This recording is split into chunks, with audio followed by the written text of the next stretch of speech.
Morning, everybody. Today is Thursday, November 20th, 2025. We're here for a work session. If we could all please rise for the Pledge of Allegiance. Councilwoman Merrifield. Thank you, Supervisor. I pledge allegiance to the flag of the United States of America and to the republic for which it stands, one nation, under God, indivisible, with liberty and justice for all. Thank you, Councilwoman. Okay, first item we have, actually, I guess I'll do announcements first. We have quite a few announcements here. Sunday, November 22nd, the Riverhead Recreation has their family turkey trot. It's a 1-mile run/walk from Miamog Park to George Young Community Center. On-site registration begins at 8:30 and the run starts at 9. Again, that's Saturday, November 22nd. Next week, November 27th, is Thanksgiving. Town Hall will be closed for Thursday and also for Friday, for Black Friday, for the holiday. Saturday, September 6th, and this is really exciting. Justin, can you maybe get a shot of this in the middle of the table? It's the Riverhead Holiday Extravaganza. This has been a true collaboration with the Chamber of Commerce, the Lions, the BIDMA, East End Arts, Townscape, and WLNG will live broadcast along with music groups and more. The event starts at 3 o'clock, and there'll be free hot chocolate. There'll be a bonfire. At 3:30, there's a puppet show and crafts. At 4:30, the holiday parade will start on Ostrander Avenue. Now pay attention, because this is reverse how we normally do parades. Start on Ostrander, and it will go west on Main Street to Griffin Avenue, and it ends up on Railroad Avenue, because the parking lot here at Town Hall will have all the vendors and all the events going on, along with the Second Street side of Town Hall, where the tree lighting will take place. So at 4:30 is the parade, and of course it ends with Santa and Mrs. Claus. And the tree lighting will be approximately 5:30 on the other side of the building here on the Second Street side. All events will be around Town Hall this year: the bonfire, the Merry Market, photos with Santa and other characters. So make sure you bring the whole family. It's a free event. There will be vendors for alcohol and for food for purchase. And bring the family, come on down. They've put a lot of work into this.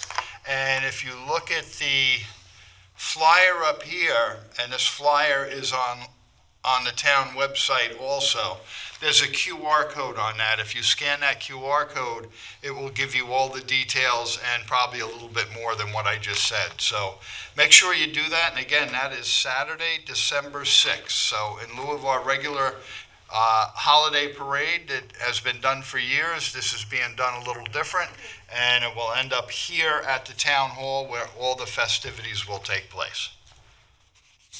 Okay, that's what I have on announcements. Does anybody else have anything? If I could just add to Yep. that, there are a few vendor spots left, so if you are a vendor and interested in joining the Merry Market, use that QR code and you'll be able to get more information. Excellent. I'll just add one thing that, our highway superintendent put out the leaf pickup, but as a motorcycle enthusiast, please do not put the leaves in the road. They are extremely dangerous and potentially deadly to motorcyclists, so please be conscientious that from now until it's actually picked up, that you keep them neatly piled off to the road. So just keep that roadway clear for motorcyclists. Thank you.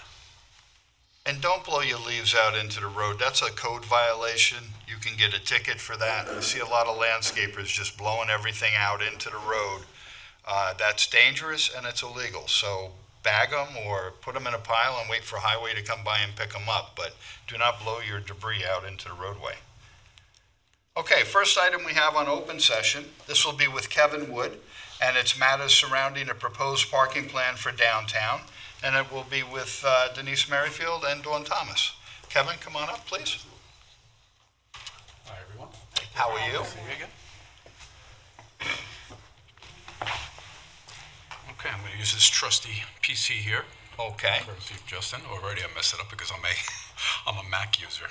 Kevin, by way of background, do you want to let everybody know Absolutely. your credentials, please? Yeah, so the name of my company is Parking and Mobility Consultants. We met obviously last year when I started as a consultant to the great town of Riverhead. My background is 9 years now in parking. I served as the administrator for the Village of Port Jefferson. From a professional municipality point of view, I currently do consulting for this town, City of Long Beach, City of Hudson, many different municipalities. I've seen a lot of different environments, so I think I'm very, very qualified to get in and on the street to give you what you need here. And that is the goal. Today, what I'd like to do is, for the benefit of all council people and the public, is to really just go over an overview, observations, and what I like to call low-hanging fruit, let's take action now kind of things. So I have about 110 slides here, so if you see me going through things faster, don't worry. It's going to be on the website, riverheadparking.com, and it can be reviewed. I'm always available for questions. Routinely, I participate in meetings. I'm a member of the chamber, the Riverhead Chamber. I collaborate with Riverhead Now. I certainly attend the Parking Advisory Committee meetings. There's constant communications going on, as well as surveys. I think for the first time, we've been able to do some residential surveys, which are quite revealing and good for us. So I'll be the first to say it's time for the town of Riverhead to act in terms of the business district, and we'll be able to do that.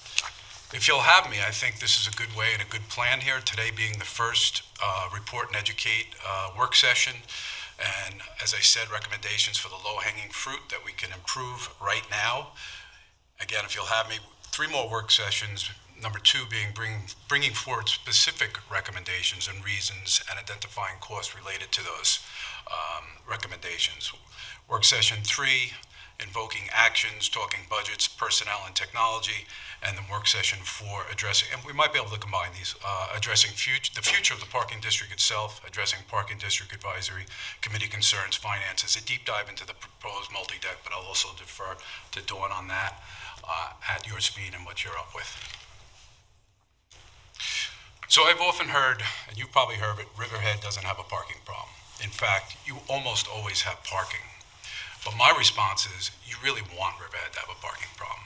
If you notice, the most robust downtowns have parking problems. It's not a bad thing. We just need to manage that problem. So I want to solve that, or help solve that, before it becomes a problem. What you mean by that you want a problem, meaning you want customers? Your merchants Yeah, want yes. your merchants want a parking problem. They want to see such robust visitation that add up to sales. That's a good thing. You don't want a vacant downtown. I'm not implying that. I'm just saying when you have a parking problem, that's usually a good thing for business. So let's rewind a bit. This is certainly interesting. The Riverhead Parking District was formed in the 60s. It is a bit mysterious. I haven't actually seen the document that formed it. Maybe you have. But the downtown district was created in order to establish, operate public parking lots in the downtown area. In the 60s, it was designed specifically for stores. We've changed a lot, Riverhead, since, specifically apartments and a lot of residential buildings. So we ask ourselves going forward, what is the purpose of collecting the special district tax, and how will the funds be used in the future? Not something I'm going to get into, nor is it my place to get into, but it's something to think about in terms of evolving to the best plan possible. 3 of you, I think, were here in place in 2020 in terms of council people when you had an initial 41-page strategic parking plan by the town of Riverhead. Here are some key findings. You have sufficient supply, as I said. You did have uneven demand that continues today. That means that, things are spread out. Parking is spread out. Again, I'm not going to read every word here. The dominant use of parking is in the parking district. You had limited enforcement capacity back then in terms of employees. I think we'll go over that a little bit today. I think it still persists today. Continuing with those key findings, seasonal demand peaks. That's pretty obvious living here in New York, right? We're about to hit the low months. You have a lack of alternative transportational use. Most people, you don't see a lot of bikes here. You see a lot of walking, other than cars. And then we're in the midst of residential development pressure. At that time, there were 287 new residential units are planned. I understand you're capped at 500. So you're approaching that in some way, shape, or form, and I think that some of the new residential projects do have parking built in. They're listed here again, going back to 2020, over 600 private spaces were unused during peak demand, highlighting a major opportunity for shared parking agreements. A little more on that later. So recommendations, stakeholders are open to reinstalling meters. I thought this was interesting in 2020 if the demand is high and enforcement is effective. And on page 24, we talked about developing a pilot plan. What I think is interesting, and I support the notion of a pilot plan, but look at the dollars. Fee in lieu of parking seems about right, still at 10 to 12.5 per space in pilot, and we can go into details on that if you plan that later. The point is that costs have risen significantly since 2020 on everything. This is just showing you at no time did you overextend the demand for the system, no matter which of the lots were used back in 2020. You had an update, 5 pages from Sam Schwartz in 2022.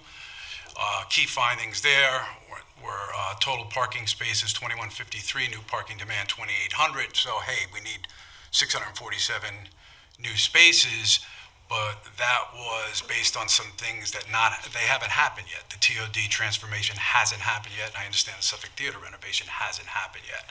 So this was a little bit before, but they were foreseeing what possibly was needed, and they're the 3 of the council members that were around at that time. So what's happened since? It's 2025. You have more apartments, some without built-in parking. There's more traffic, more events. Cost of everything is up. And temporarily now you have less parking from the Heatherwood project construction. What came out of the study? Well, in 2020, we didn't know there was going to be this giant pandemic. Let's face it, it slowed things down. It actually stopped things, let's be honest, right? But out of that, I believe it was your parking advisory committee, you can stop me if I'm wrong there, came up with a zoned parking plan. And that's really what came out of action items. And what you're seeing here is it's correct in its thought process that from the center of town outwards, you would allow for more parking. So right in the center of town, you would limit it in the pink to an hour, which you've done on Main Street, and I agree with, and I think it's working well. Then you did some lots or spaces that were closer to Main Street at a 3-hour limit. That's what you know as the green zone. And then in the darker green there, I wish I could point, but I can't, right? Towards the end points of the parking district, you could park forever. And that makes sense, normally, to do things like this.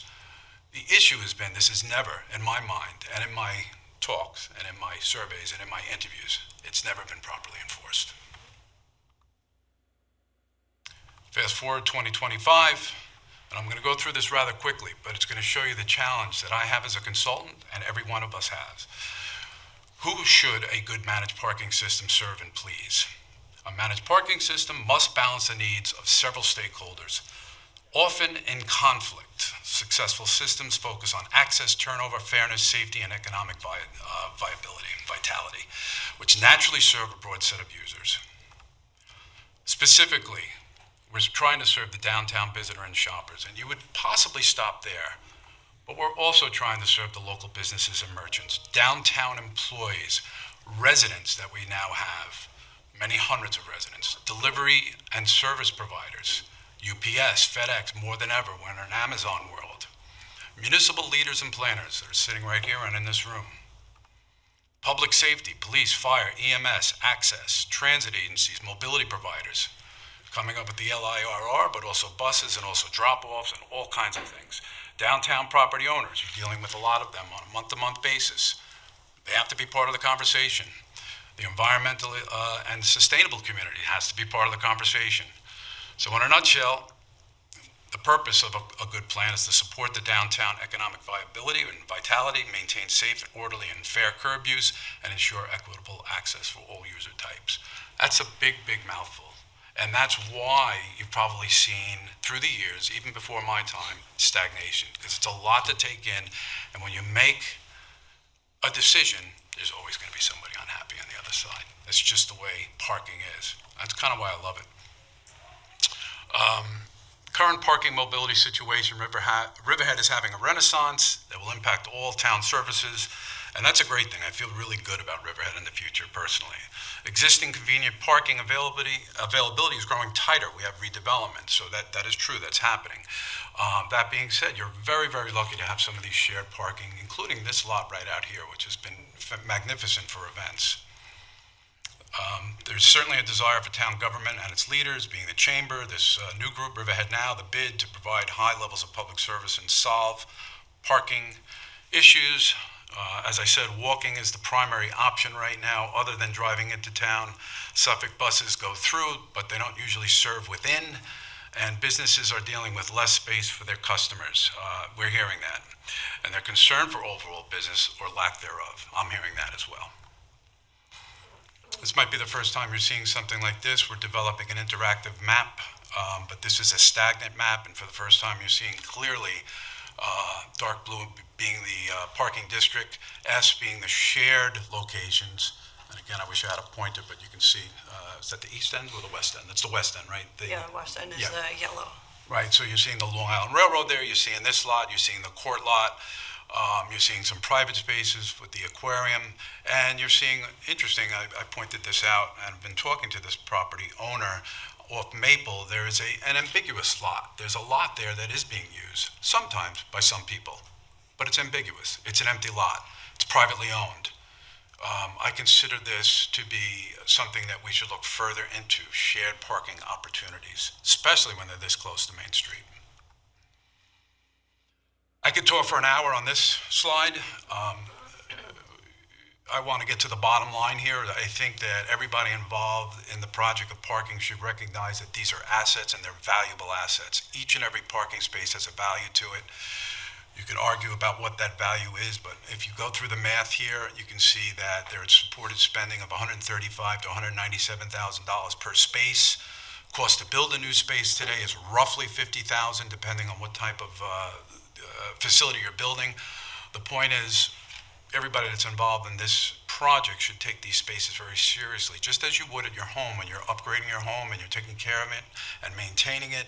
These are valuable assets. And again, I consider Riverhead pretty lucky. You have some really valuable assets in place already. You don't have to be digging right now for more space, with the exception of the multi-deck, of course, which is replacing Riverside parking.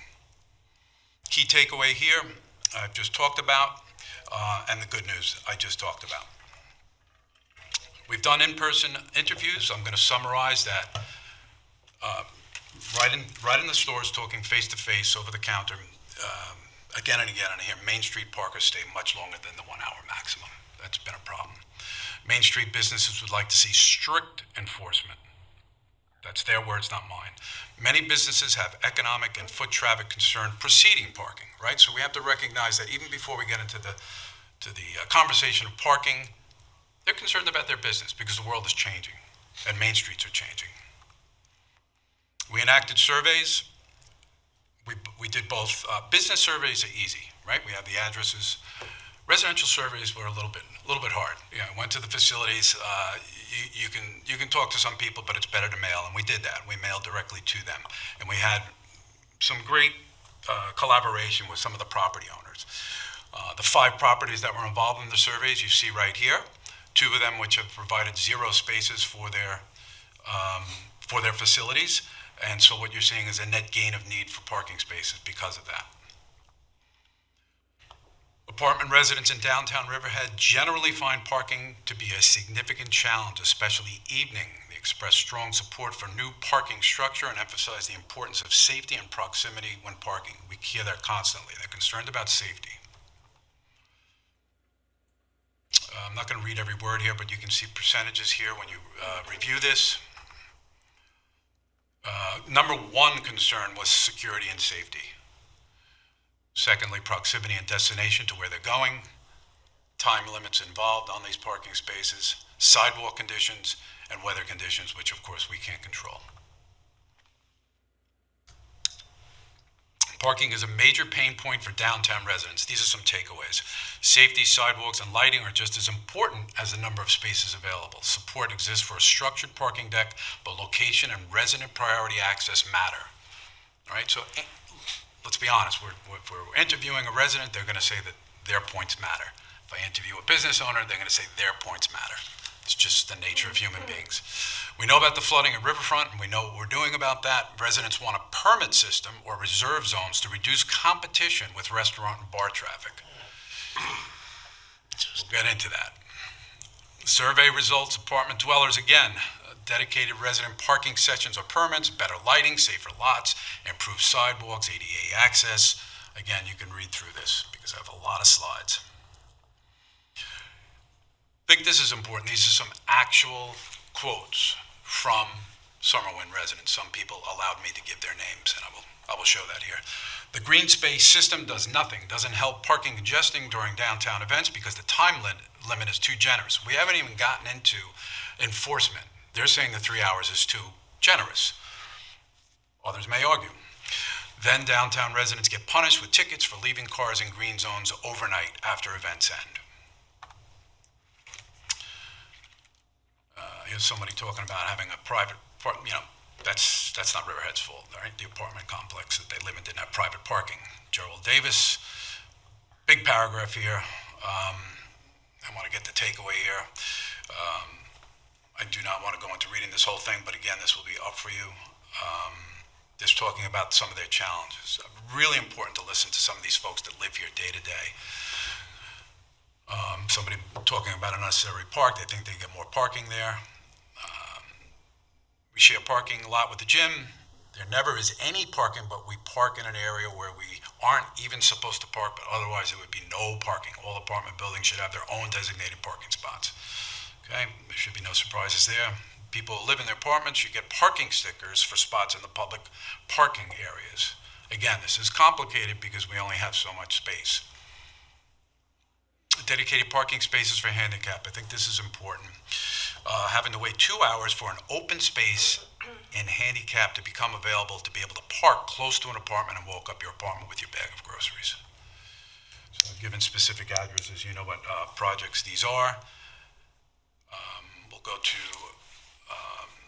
We'll go to now the business results and just the encapsulated survey. Mix of Main Street retailers and restaurants, services and offices. We send surveys to everybody.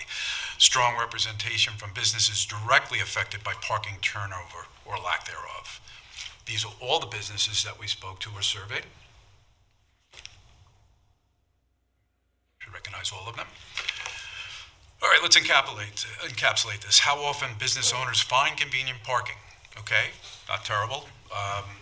Sometimes, most of the time, that's the majority. Majority say convenient parking is inconsistent or difficult.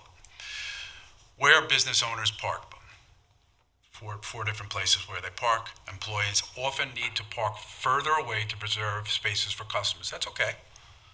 Okay, when we get into this system, we're going to want that. We're going to want employees to park further away.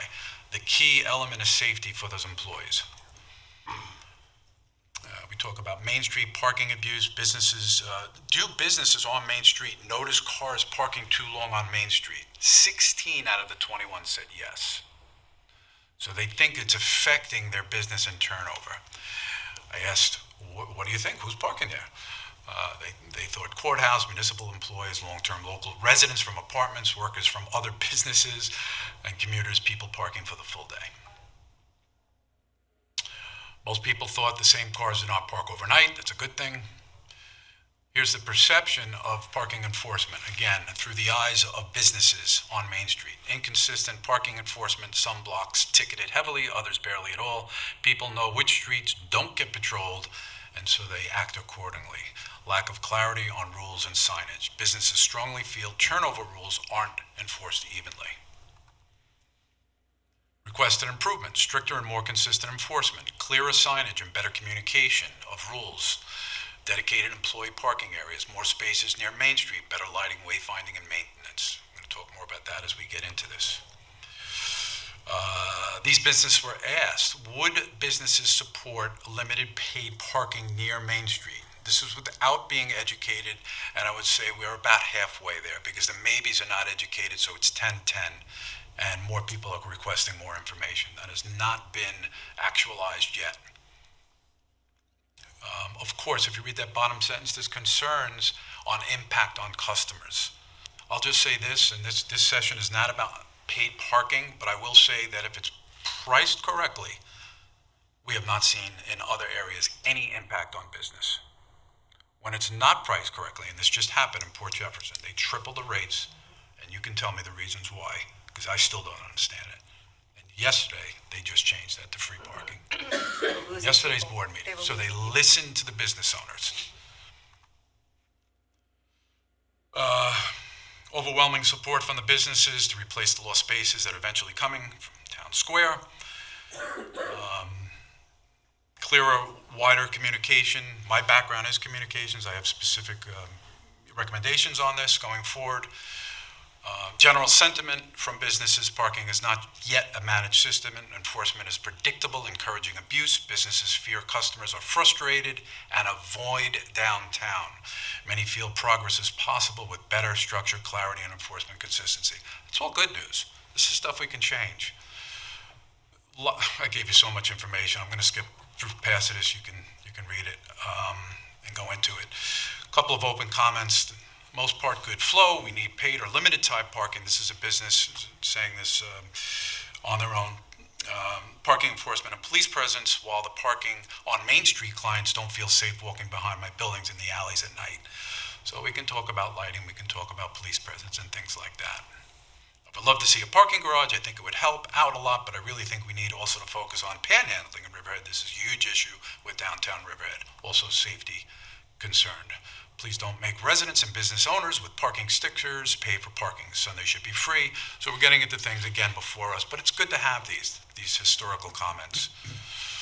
I spoke directly to EDA right there on Roanoke, I believe it is, right? On the corner. Great conversation. Their concern is just to put at bay parking anxiety. They're very collaborative, and we're going to make sure that they're part of the conversation. Yep. This was somewhat of because you didn't actually directly manage this or install this, so I did a deep dive with the EV chargers. I think it's fantastic you have them. They're level 3 chargers. They're fast chargers. Not a lot of municipalities have these, so congratulations on that. A little bit of a history here. Operational on September 23rd, 2022. They are, again, DC fast chargers capable of charging most EVs 80% in about 20 minutes. No cost to Riverhead, no revenue to Riverhead. There's your owner, and there's some details on that cost, and your kilowatt range is very typical of Long Island fees. Here's what I have to say about it. I think promoting and charging, the charging and shopping is paramount. I think the BIDMA, and I think Riverhead now, and I think everybody that does anything promoting events should be using a graphic like this and promoting these, because people have no choice but to go and shop when they're charging their cars. So I'm happy to work with these groups to basically put the message, chargers equals visits, and I don't think that's coming out enough right now. It's pretty interesting. Your two biggest events seem to be the Live at 25 events, or at least two of the larger ones. I don't know if I'll play this whole thing, but we did some drone footage, and there's a takeaway here.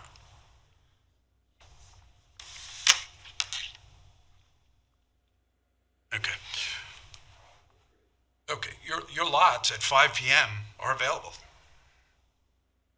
Okay, the court lots, that's a parking district lot. That's a parking district lot. That's a parking district lot. This is your big lot. Plenty of space at 5 o'clock, getting ready for the event. This is the second of the two alive on 25. Your first event had more traffic.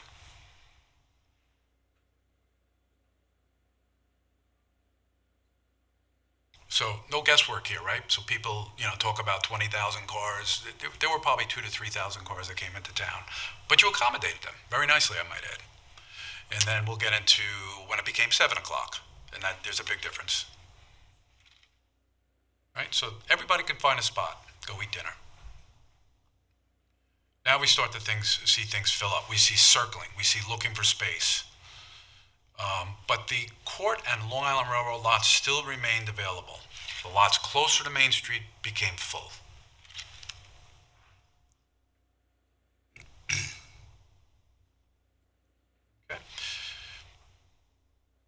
watch that video when you like. When I'm out in the field, I notice a few things. We talked about the green zone, 1 hour parking only. I think there's a 3 hour parking zone too. Great idea. We just need to keep up on enforcement if in fact we're going to keep that. I think on our next work session, I'm going to have some alternatives to this system. I do notice that some of the signs are very old. And again, I just want to put home that parking policy without enforcement can never be successful because people catch on quickly and they know how to get around the system. Shared parking benefits. So what is shared parking? That's when we, as a town, do a deal or a lease with a private or another lot.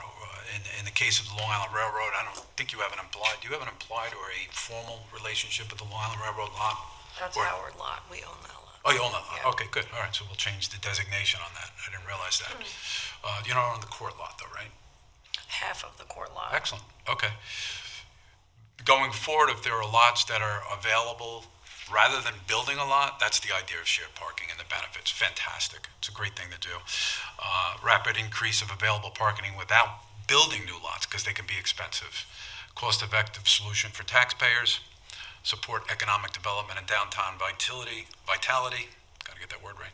Strengthens community partnerships and efficient land use. So we love shared parking deals whenever they can happen. Next work session, I will also concentrate on street parking, but I'll say this for now on street, which I've said before, the Main Street policy of 1 hour, I agree with. I think the 15-minute zones seem just right. The policy just needs to be strictly enforced, in my opinion. Side streets are concerned. I've been told and I've seen they're filled with multiple tenant and cars, so shoppers and visitors can't park on side streets. What I'm showing you here is inconsistency in the signage, specifically accessible signs. There's at least 5 or 6 different types of signs. Some are 35 years plus old too. This is low-hanging fruit. We can fix this. You have a New York State mandate, and you have a Fed mandate on accessible spots. I'm just going to tell you that they like you to follow the more stricter of the two. That's the point of these slides. Things that make you go, right? I saw this and I was like, all right, well, there's your green spots. Who would know not to park in front of that when those gates are closed? So that's interesting. I mean, little fixes like that I think are important. Right? Because if you park there, the garbage truck couldn't get there and so forth. You have these islands. Some folks have said, we don't need the islands. So we look at things like that. Gain more spaces, more efficiency. What I'd really like you to look is the striping. Most of your lots are in serious need of striping.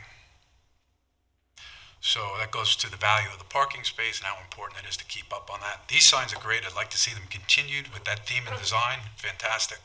I think they need to be put in other lots, specifically that lot we spoke about that I think we're going to start work on. I can't emphasize enough why safety was a concern. A lot of people scratch their heads, right, when they come into town. We're all used to Riverhead because we live, we work here. A lot of people that visit Riverhead for the first time, they don't see the policy in the parking lot. They don't know where they're going. So I'm very, very much for another piece of low-hanging fruit. Develop a wayfinder, a digital wayfinder. People don't tend to use paper anymore, even though those guys got paper. So you want to answer, where am I going? Where can I park? And I hope I can do this. We started some work on a wayfinder, a digital wayfinder, which is mobile compliant, where somebody could use a legend. For example, if they just wanted to see, and I do have to correct some of these things, they just wanted to see the parking lots related to the parking district, they can come in here and get real good details on that parking lot. Policy, the cost, how many spaces, how many accessible spaces, who is it managed by? Hey, I need help, a text to help number. Go down into a street view, see the actual parking lot. Makes people feel they know where they're going and what they're doing. I'll just show you one other example is the chargers, because that's part of parking and mobility too. Zoom to there, street view, and you'll see your chargers. Right? Nice and easy. Works across the board, all devices, laptops, iPads, mobile devices. Hopefully I can get back into this.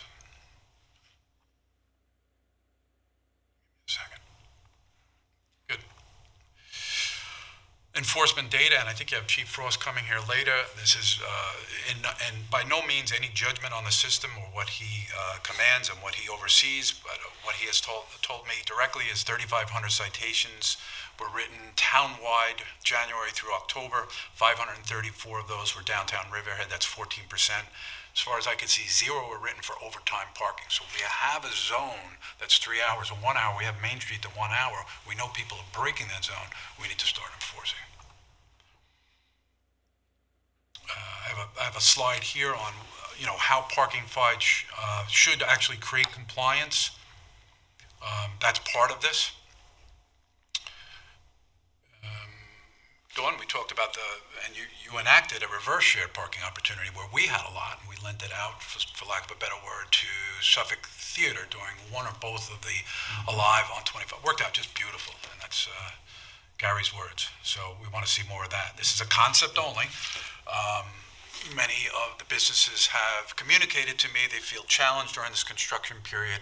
We want to get people in and around town.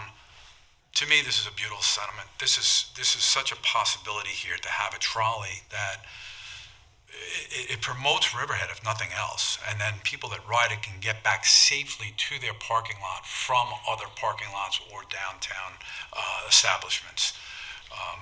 We will be talking in depth about this next work session, but I wanted you to see this and this concept. We've worked it out in other communities.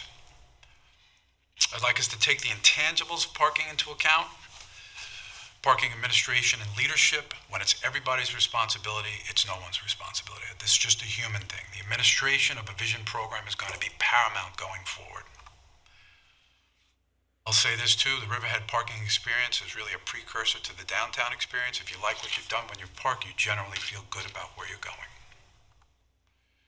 The other intangible is, what is the future of Main Street? Not only in Riverhead, but in America, things are changing very quickly. And I think you're already starting to see experiential-based businesses that are coming aboard rather than just some of the things you used to see, the five and dimes, and all those businesses are probably going to go away. This is what I'd like to address at future work sessions. I talked about that at the beginning. There's so much good technology out there. There's so many great places to go for this, and just build an excellent system, a very efficient system. The Parking Advisory Committee has concerns, and at some point, I think they should be brought in. Listing a few of those right here. They brought up some of these items at meetings, and we certainly want them to be heard. So, in summary, the low-hanging fruit, what can we do right now? And I'll just read the bolded points. Continue with those entry signs and municipal lots. Actually name the lots so we know exactly which light we're talking about. Many times we say, cross street, but somebody else is talking about the other cross street. So we have, as you know, numbered the lots. I'd like to go a step further. Maybe we want to name the lots. I think we should aggressively seek striping bids to restripe these lots. Obviously, coming into the winter, we can't do that, but it should be the first thing we do in the spring before the big traffic comes in. Evaluate and reconfigure lots. I talked a little bit about that before. Do we have needless islands? Do we have places? I think we have some places that have 10 handicap accessible spaces, and you only need 4. And we'll talk about how the permit could make that person automatically park anywhere and be legal for handicap parking. Clearly state that policy. You can do that on the Wayfinder. You can do that on changeable riders. So you have these wonderful welcome signs, but things change during the season. So put a rider at the bottom, change that, and you're constantly updating people. I think you should have a text-to-help number. All questions, 24 hours, 24/7 can be answered, whether or not municipal employees are on duty. Dedicated downtown parking website. We can absolutely provide that. We've started some of that. When you see the documents from this meeting, you'll see that. Possibly provide the loop-free transportation that I showed you. Real-time digital communication of parking changes can happen as those riders can be duplicated digitally. Continuing that, seek and secure more shared parking agreements both ways. Like to go further into securing more space for us, but also the other way around, which Dawn has exemplified with Suffolk Theater as an example. Digitize these lot assets. These are huge, very valuable assets. So let's provide a wayfinder for visitors. pile up, I'll skip for now. I do support it. Strictly enforce Main Street, we talked about that. Develop a positive parking campaign. I do think that the BIDMA, Riverhead Now, all those that are involved with the task of inviting visitors here and keeping them here to spend money, they need to be educated on parking. For too long, they're scratching their heads. They know nothing about parking. Zero. Just to mention, Kevin, too, so in case people are curious, okay, you're mentioning these things, where's this money coming from? Parking district has a fund. Correct. So these different things that we're talking about can come from the parking district fund. Absolutely. Even before we get into the question of paid parking, there's money, and that's not for me to say where it's spent. For striping or for signage, the low, Gotta what be invested in you're calling it low-hanging fruit. I just want the public to know this is not an added expense right now. There is a fund where these things can come from. Correct. Absolutely. 100%. Just like to say thank you so much for the amazing amount of work you've done and the thoroughness of it, because when we started evaluating parking in 2020 and then moved forward to 22, we knew we needed to understand it, but when we had to get down and really untie the knots, it was Kevin's work that took that information and the public and the stakeholders into, and the Parking District Advisory Committee into consideration and really, came up with what's the right program. So that was something we really needed help with, and boy, we got the right guy. And I appreciate very much all your interaction with all the businesses. Yeah. I think I that's know they're very happy with, Good. with the chamber. I think you know that too, Bob. Kevin is speaking with many of the chamber members all the time. And the Well, most of Riverhead. them a bit, and I do appreciate that you're going down there, because it was one of my concerns. Are their employees parking for free? Are they paying? All that kind of stuff. But that's what I've heard. So you're addressing that, which is great. It's definitely an ongoing thing. Nothing, Sam Schwartz did a great job, but, they kind of came and they left. They left you guys with a lot, and you just scratch your head a lot, and then there's inaction. And we don't want that anymore. I think it's important for the businesses to know we care, and we want, during all this construction, for them to know we're going to help their businesses thrive through all of this. Absolutely. Like that trolley system of some type to help ferry people from one spot to another.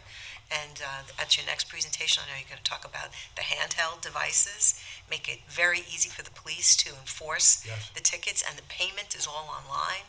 So this will be a Yep. very big improvement for Systemized. revenue. Again, revenue for the town. Absolutely. Absolutely. Turnover and revenue. What's the acronym to that system? Is it FBS? What is that?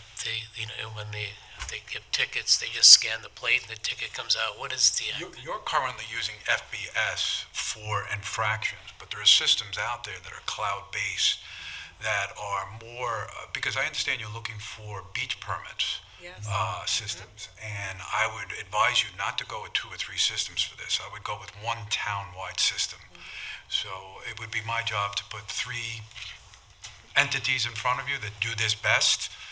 I think you'd be shooting yourself in the foot if you did just a parking permit system for the beach, and then Main Street was on a completely different system. Agreed. Yeah, it's got to be one system. And the police And we- can have a few of these, and you go out to different areas, and it's very easy. It's a whole program on what type of ticket you're involved in. So Well, just to give you an idea, the systems today, and if we agree that enforcement should be stricter, more strict, you could take up to 8 pictures of a car, and you get this ticket on your window. It's not in an envelope, and it's got a QR code. You're like, I'm caught here. It's just easy for me. You just pay right there. And with the QR code, right, just pay right there, right then. It's revenue, and it's efficient, and it works. Right. It saves court, having to handle this Absolutely. case. FBS was just for collections. That's what we've used Right. FBS for Okay. quite a number of years, but that was the extent of what they did. And it also Correct. saves this system, these cloud-based systems also help in, being an attorney, I know this, that people try to fight the ticket. Oh, you didn't write this right. You put the wrong section in. Case dismissed. Oh, You can't not do you can't, it's foolproof. foolproof. Yeah. So there's no issue on whether the ticket's jurisdictionally defective or not. It's all right there.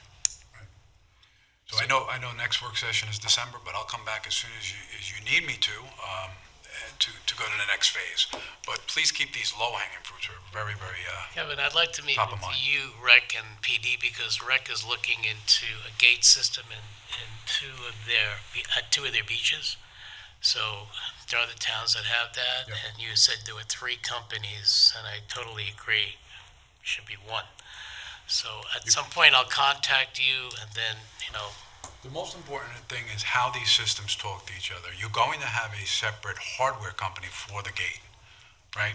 But that gate, everything is Internet of Everything, so that gate has to talk to the system, the cloud system, by the way. That means every administrator, anybody has access to that, and it all ties together. That's important.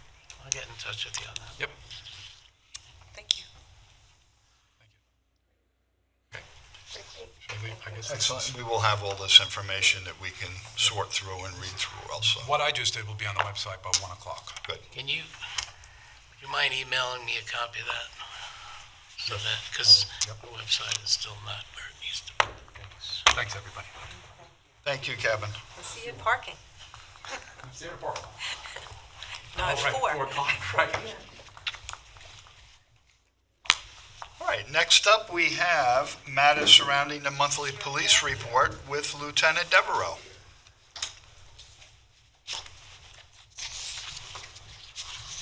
Good morning. Good morning, Lieutenant. Before you get started, and this ties into what we all just listened to about safety downtown. Yesterday, my wife was in a business after dark, and one of your officers stopped in that business, which he does all the time, he or she does all the time, and just said, "Hey, folks, how's everything going? Any issues, any concerns?" And the ladies running the business were like, "No, everything's good." He goes, "Okay, I'll be in." And this business was on West Main Street, just west of Roanoke Avenue. And the officer said, "Okay, I know what time you close, and I'll be in the rear parking lot, which is where they all park, and I'll be there, when you close your doors." And they were, after the officer left, my wife entered into a conversation with them, and they are thrilled to death the way things are going downtown. So Kevin mentioned safety several times, and I know you know it, and I know it, but the public needs to know that downtown is so much better off with the new system you put in with the officers, walking foot patrols. They check in with all the businesses, and from what I understand, they have to document that, and they turn that into probably you as patrol lieutenant. But it's just it's such. They report every day. Yes. Of the businesses they check in, how often, and, any citations, things that are issued downtown. Yep. And again, we've gotten an overwhelmingly positive response. Oh, from it. incredible! It's night and day downtown what it was. So if anybody's fearful of Main Street, don't be. There's no reason to. It's and the fact that they know the businesses in their sector. They know the openings and closing times, and especially with, daylight savings time, everybody's going home in the dark now. So, especially the women, they're really, really happy that this is going on. So I just wanted to make sure you're aware of that, but the public needs to know that also. So thank you very much. Thank you very much. Okay, for the month of October, we had 2,931 total incidents, 66 domestic incidents, which is actually the same exact number as September, 167 criminal incidents. August, September, and October have remained right around the same number for the most part. Like we said about downtown, there were no violent crimes in the downtown area. And I think that's basically it. Any questions or anything in the report? No, we love hearing that crime is not going up. And again, but it's by these things that the PD has done, and instead of being reactive, you're being proactive, and it really makes a big difference.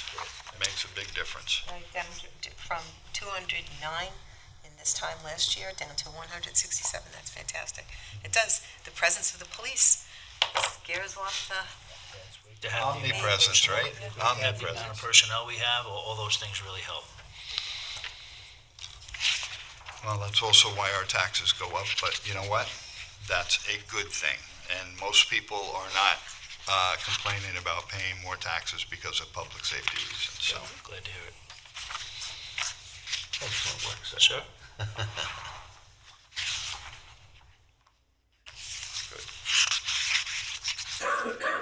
Shoplifting, still big, huh? It just doesn't, You know, unfortunately, with the size of our retail corridor, Yeah. it becomes a target. It No, I becomes an know. attraction, and, you know, now we're getting into the busiest time. Obviously, Black Friday's next week.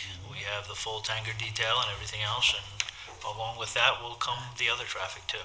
So we will certainly be dealing with that over the next month. yeah, I mean, I'm not, I think, it's not Yeah. a criticism of the police at all. It's just, I understand, they shoplift, they can get arrested in the morning, and they're back out in the afternoon, so doing the same thing. Thank you, Governor Hochul. The crime control unit's been instrumental in that. They spend a good majority of their time just investigating those misdemeanor larcenies. But they stay busy. Also- Has that increased with the burglaries, what the DA's office was looking to do, where if you charge them eventually at Burg 3? Yes. Oh, you mean charging the burglary third, but yes. Yeah, but this one Has it increased? Yeah, I'm just thinking now at this season, with all the, the holidays and Black Friday. It's pretty steady all year long. It definitely, we'll see a spike this time of year, but it's pretty consistent, yeah. Have you had any arrests for the Burg 3s for the shoplifting? I couldn't tell you the exact Okay. number, but we've definitely had a few. That's great, though. That is a good thing. I love that they're allowing that to happen. That's a great idea. Yeah, so the public understands, right? You have somebody who got caught shoplifting, they're told you can't go back to that store again. There's a trespass It's a affidavit issued trespass. to that person. So if you go back and you commit another shoplifting in the store, you are entering into the premises that you are not, unlawfully, that you're not permitted to enter into, and committing a crime therein, Burg 3. Perfect. So it qualifies for the bug third. Right. It wasn't something that was regularly prosecuted several years No, ago, that's great. but as they saw the serial repeat offenders of this, we obviously got the ear of the DA's office, and we were all on the same board, and now there's a little more teeth to that prosecution, which is coming very handy with especially with those regular offenders. And they are the same people quite Yep. often. And honestly, shoplifting does vary with the economy.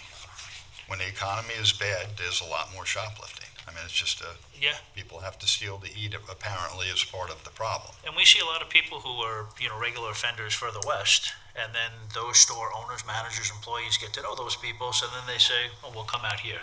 And, again, in the beginning, we may not know them, but we get to know them pretty quickly. So it's been, it's part of with having that retail corridor, unfortunately, it's part of that. And it also makes the price of goods cost more because every store puts on a shrinkage fee every single year, and they calculate it based on what's stolen. So everybody has to pay more. And every store has a different policy. Some stores are very proactive in prosecution. Some of them just want them trespass out of the store to never come back.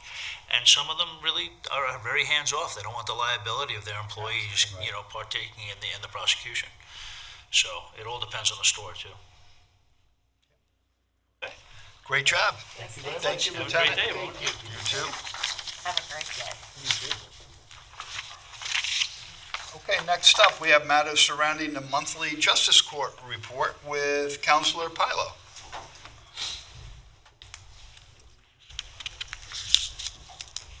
I leave my phone here because sometimes it interferes with the Metal plate microphone. in my head. Yeah, something. All right, does everyone have a copy?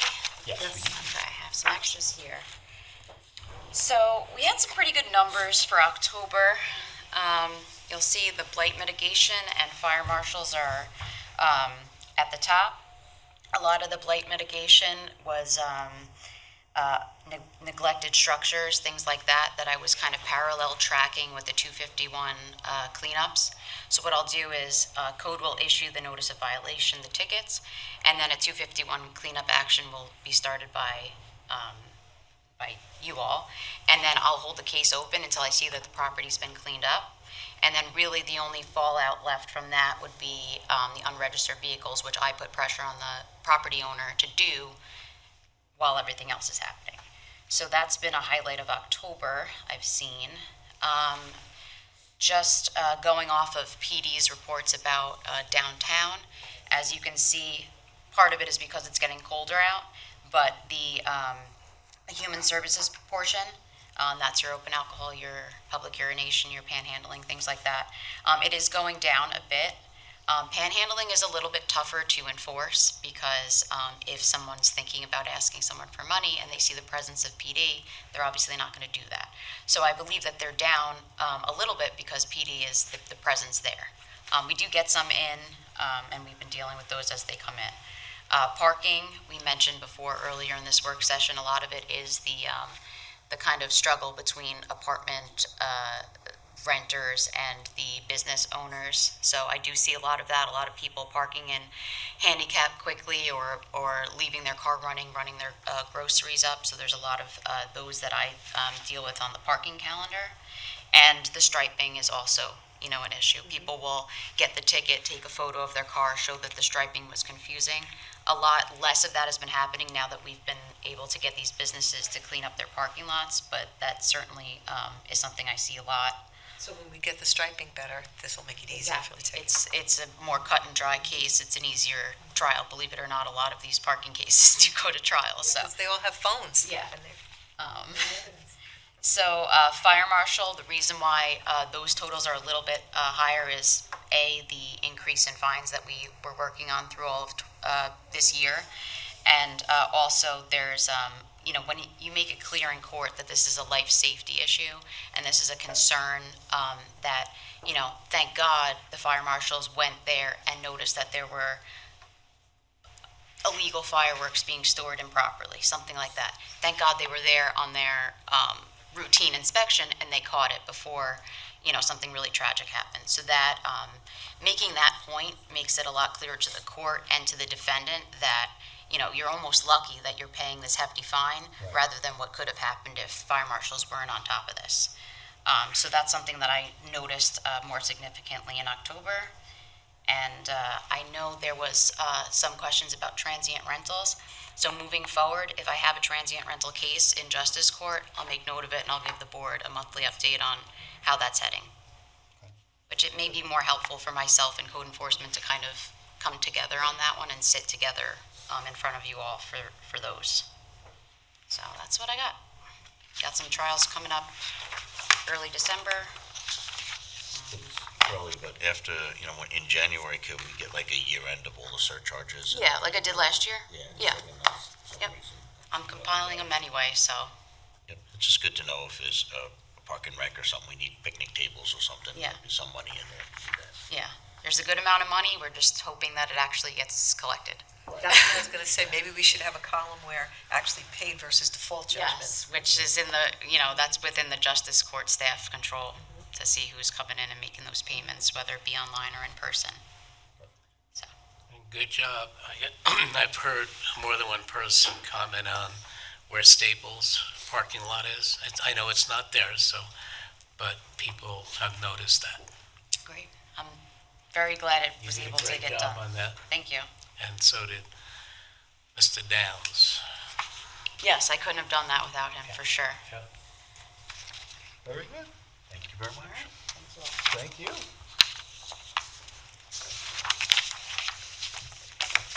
Okay, next up, we have matters surrounding the town clerk report, and that will be with the town clerk, Jim Wooten.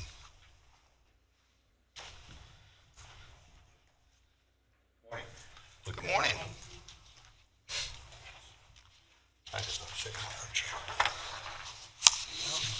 Town clerk moved right along in October. Foils were up, but we got that new system now, the next request, which is really working out well. The public is navigating through that. They're able to make their request right to the department that they like. We do monitor everything that comes through to make sure it got routed correctly, and if it needs to be adjusted, we do that for them. But for the most part, it's a self-serving system. It's a quick response, so it's really working out well. So we're happy with that. So we thank you for moving forward with that for us. What else? That's about it. Death certificates were up. Unfortunately, it's always the holiday season. Hunting season, hunting licenses are up. Yeah, well, we have, there's always a big spur because in November starts, the extra doe tags go out for that, so that was good. The other thing I was looking at was, right now we pay a lot as in our budget for publications, for public notices and public hearings to be published in the newspaper. And there is a push right now with the Association of Towns and also the Association of Clerks because there's already law that that the state put in that notices have to be on a secure website, .gov, which we have on our website. So all public notices are published on our website, as well as local laws. We publish everything. And it's saying what this whole story was about how print newspaper really isn't, it's kind of a passé thing. A lot of people, and here you have the taxpayer paying, I think my budget's 20,000, so we probably use a lot of that for publications. So not only do they pay for these publications to go into newspaper, but then they got to go buy a newspaper to look at the publication. So they're saying it's kind of a passé, so it really is time to move forward, maybe to do websites and to enable that. So right now the law requires that. It requires that local governments publish on the website. So now it's time for the state to codify that. So if they codify that, then I think we can get away with, it's just very expensive. It's just a way to maybe, get away from doing, I'm sure there's going to be a lobby with the newspaper prints and all that. So, I mean, I'll let the state deal with that on their level. But I think the day of going to a newspaper and having to publish these is really passé. No, About 20 years late. Yeah, and I'll be honest, I look at them every week because I save them to make sure that they got in and all that, so I clarify all that. But, and then I see pages and pages and pages from other municipalities and school districts and all that. It's just, the money is just unbelievable. And I think that's probably what's sustaining most of these newspapers, to be honest with you. Perfect example is the Griffin Avenue house that we own, that we put up. Right, it costs $1,000 to put that in Newsday and get people in it. Yeah, I know. And you try to throw that in net, but nobody looks at that. Everything's online. Even nobody goes to the newspaper to look at want ads anymore, or they go to Indeed, or they go to these different websites to look for jobs. Right. So I mean, I hate to say it, but it's just the way that we're looking to go. So I'm looking at that right now. I'm gonna have Jody look into it, and I'm gonna see if we can codify that in the next, sometime during next year. That would be great. There's one publication, I'm not going to name who, they're a newspaper, they do about 2,000, 2,500 copies. Their impressions online are 30,000. So to give you an idea, I mean, this has been good. Look at the New York Times, it used to be this thick, now it's like, a few pages. Well, even the local medias, whether it's really local or even News Review or even Patch, I mean, people get that, it's instant, which is not good for me. I think the story should be more researched before it's printed, but it's instant. People put stuff right up right away. So that has it, but it's. I just think it's a way for the future, and we're just looking to save money as a government. That's just one way we can do that. So, and that's it for me. Good. All right. Thank you very much. Next up, we have matters surrounding monthly code enforcement report with Senior Investigator Rich Downs.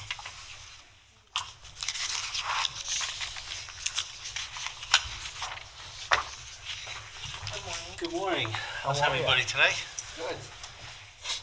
All right, let's hop into it. Everybody have the report? Yep. Thank you. Okay, October report, we opened up 60 new complaint investigations. This total excludes all the fire marshal complaints, so I just wanted to make note of that. Complaint breakdown, we have the bullet points in front of you. Under that category, we have high grass weeds, we had 10. Illegal apartments and overcrowded, we had 4. No building permits and work without permits, we had 5. Those routine property maintenance violations, we had 8. Zoning violations and setback, 5. Rental complaints, those are the permits and occupancy without permits, there were 6. Vehicles and parking violations and unregistered vehicles, we had 3. Lighting and sign violations, we had 2. Transient rentals, occupancy type issues, we had 4. Other miscellaneous categories include trespass, wetlands, sidewalks, noise, we had 13. Now, Rich, just to reiterate this, these are just new cases on each one of these that you opened up in the month of October. Yes. You've got open cases from probably a lot of these that are still in the process. Yes. So it's not like you just have 6 overcrowding or 4 overcrowding. No. You have a lot more than that. Yeah. These are just new cases you picked up last month alone. Correct. Yeah. And so to that point, the next bullet point is total open complaints as of October 31st, we have 153. And that number's very low because we try to close them out. And once we close them out, they go to justice court and it gets satisfied in justice court, either by paying a fine or dismissed or a CD or, something like that. So yeah, that's between actually 4 officers now. So 153 complaints still open. That's pretty good, considering. Tickets, we'll jump into that. We issued a total of 47 tickets, and I have the breakdown on the ticket types. And those are no CO, 8, no building permits, 6, unsafe structures, we had 4, rubbish, weeds, we had 5, no rental permits, we had 7, unregistered vehicles, we had 3, zoning and use violations, we had 6, lighting and signage, we had 2, and some of those other categories, the stop work orders and general maintenance categories, we had 6. Can I just ask you, what is the fee for the violation for no rental permit?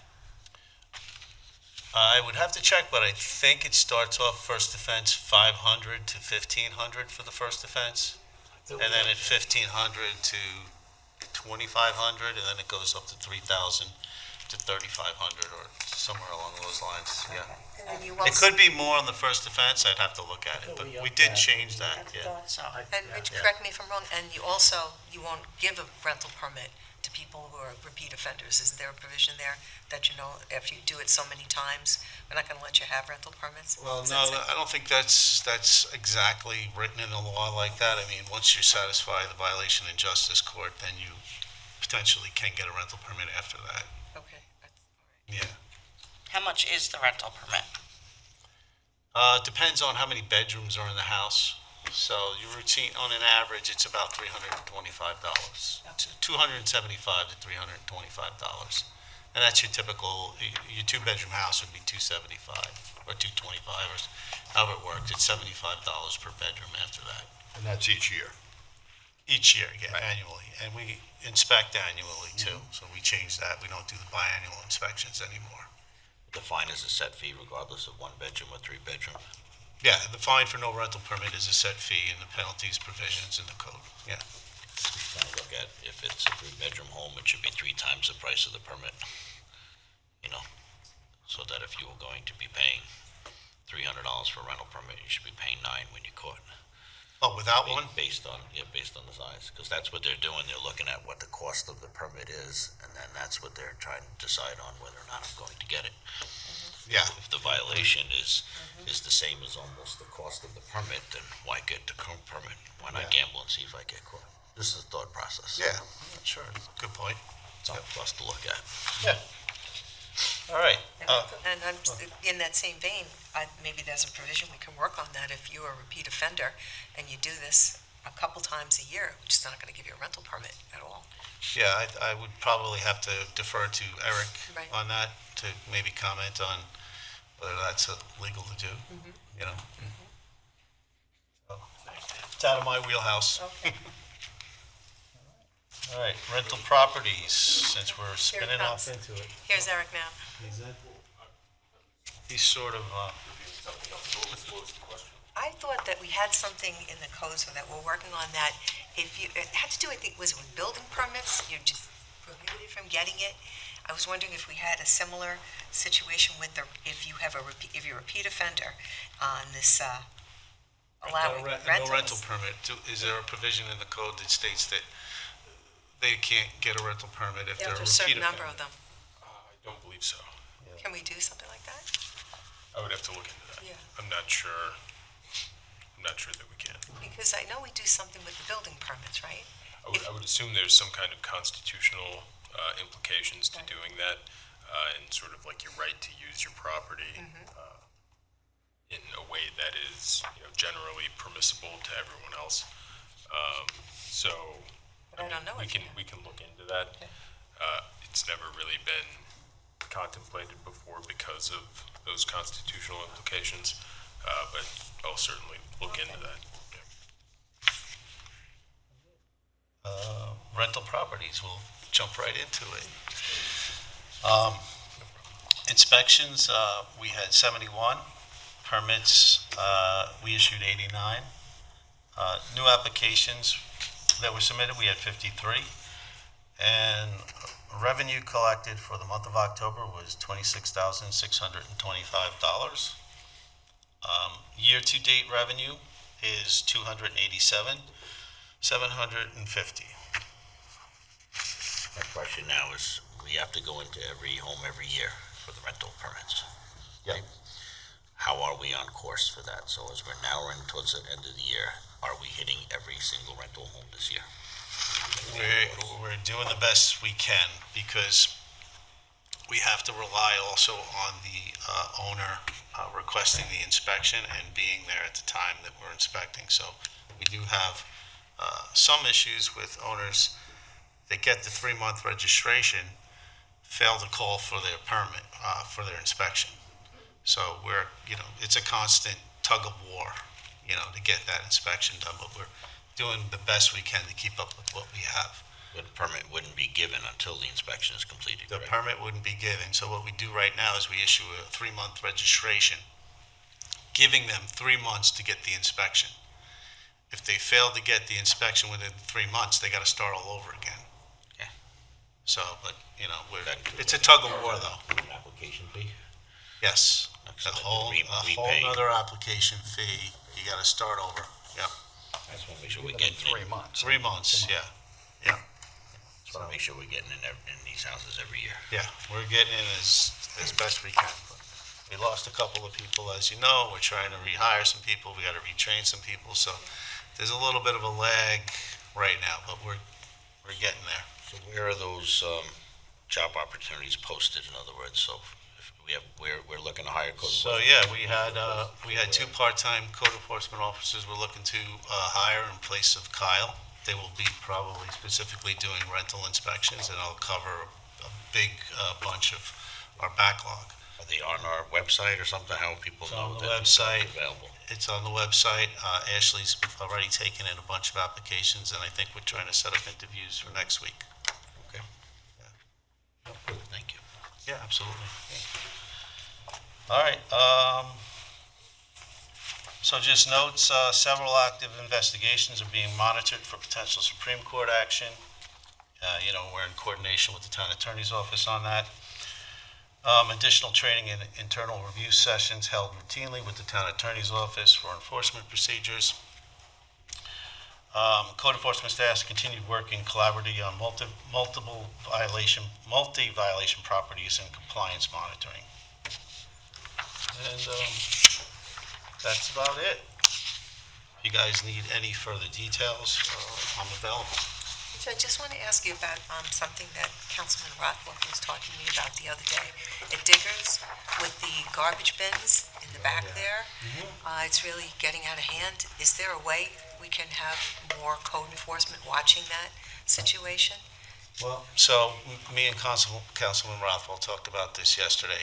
I did have Hernan Morales go out there yesterday and assess the situation, and he did talk to some of the business owners in there. This problem has been going on a very long time.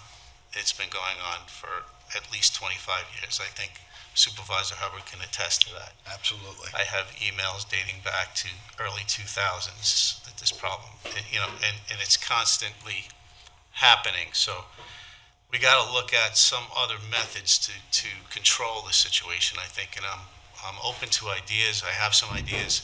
I've been talking to Councilman Rothwell about them, and maybe we can address it that way. Cameras are a great solution, but I think there's other things that we can do to tighten it up.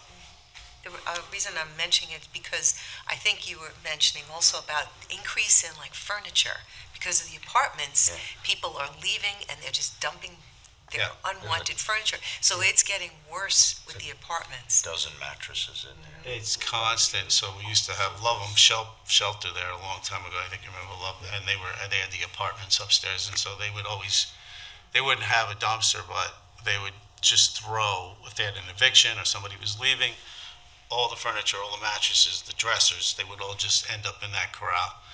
And it's a nightmare. And then you don't know who did it because you get there too late, unless you're digging through, garbage to find an address. You can do the best you can. Or as an surveillance enforcement cameras officer. with video for the Surveillance license. cameras, yep.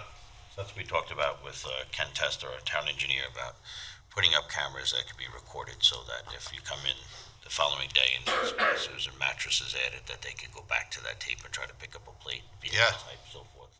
See where, Yeah, it's a great idea. there's other, I think,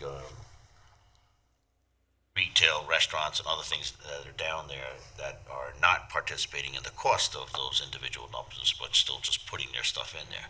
And they're just putting in anybody's dump that's available, or often just putting it, right in front. Yeah. And the garbage companies, they don't pick it up, so they pick up their dumpster, and then when they're done, they just slide it all in the back, and it's becoming a health problem now. Absolutely, I agree, yeah. It's part of a really bigger problem, and I think we could probably discuss it at another town board meeting and just really drill down into it. Yeah, we've touched Yeah. on the sanitation district, but I think it's time to go that route, to take a closer look at it and to see, get the opinions of others.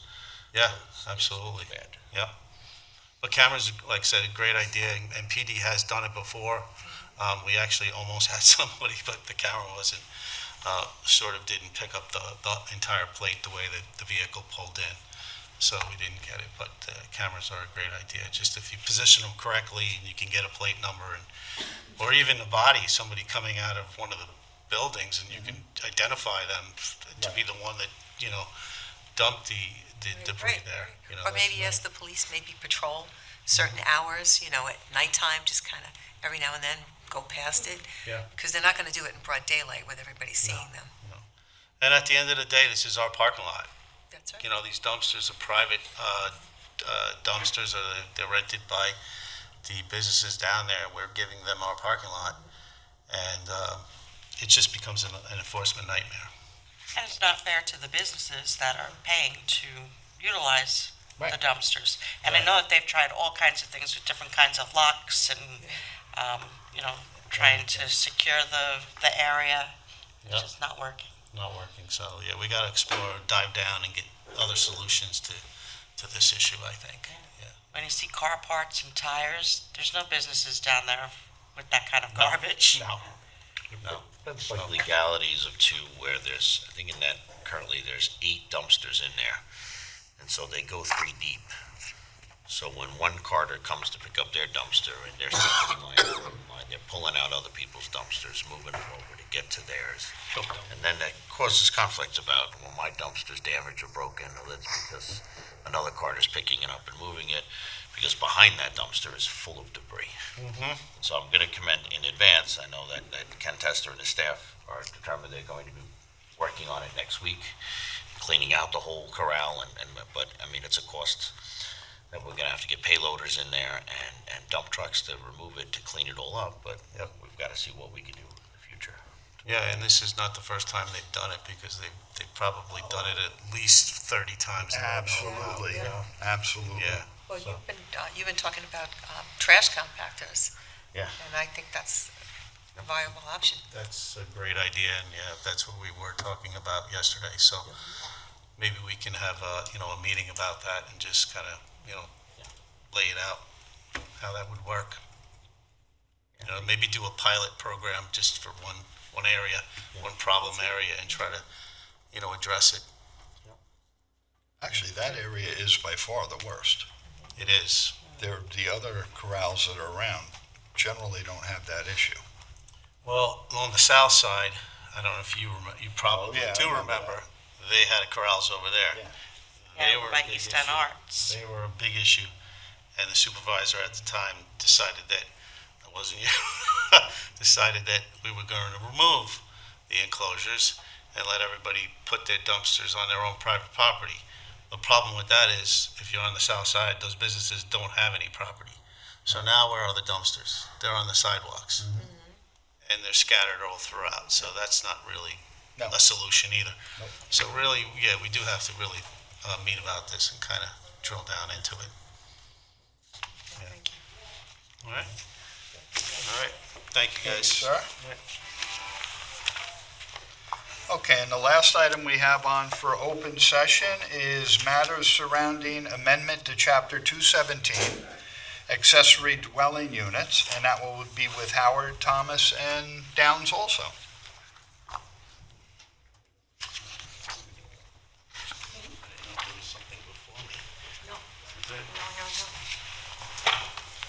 Hi again.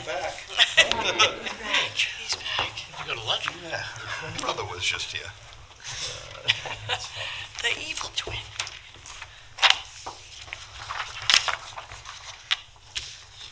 Okay, you have the, Bob, do you have the copy? The overview.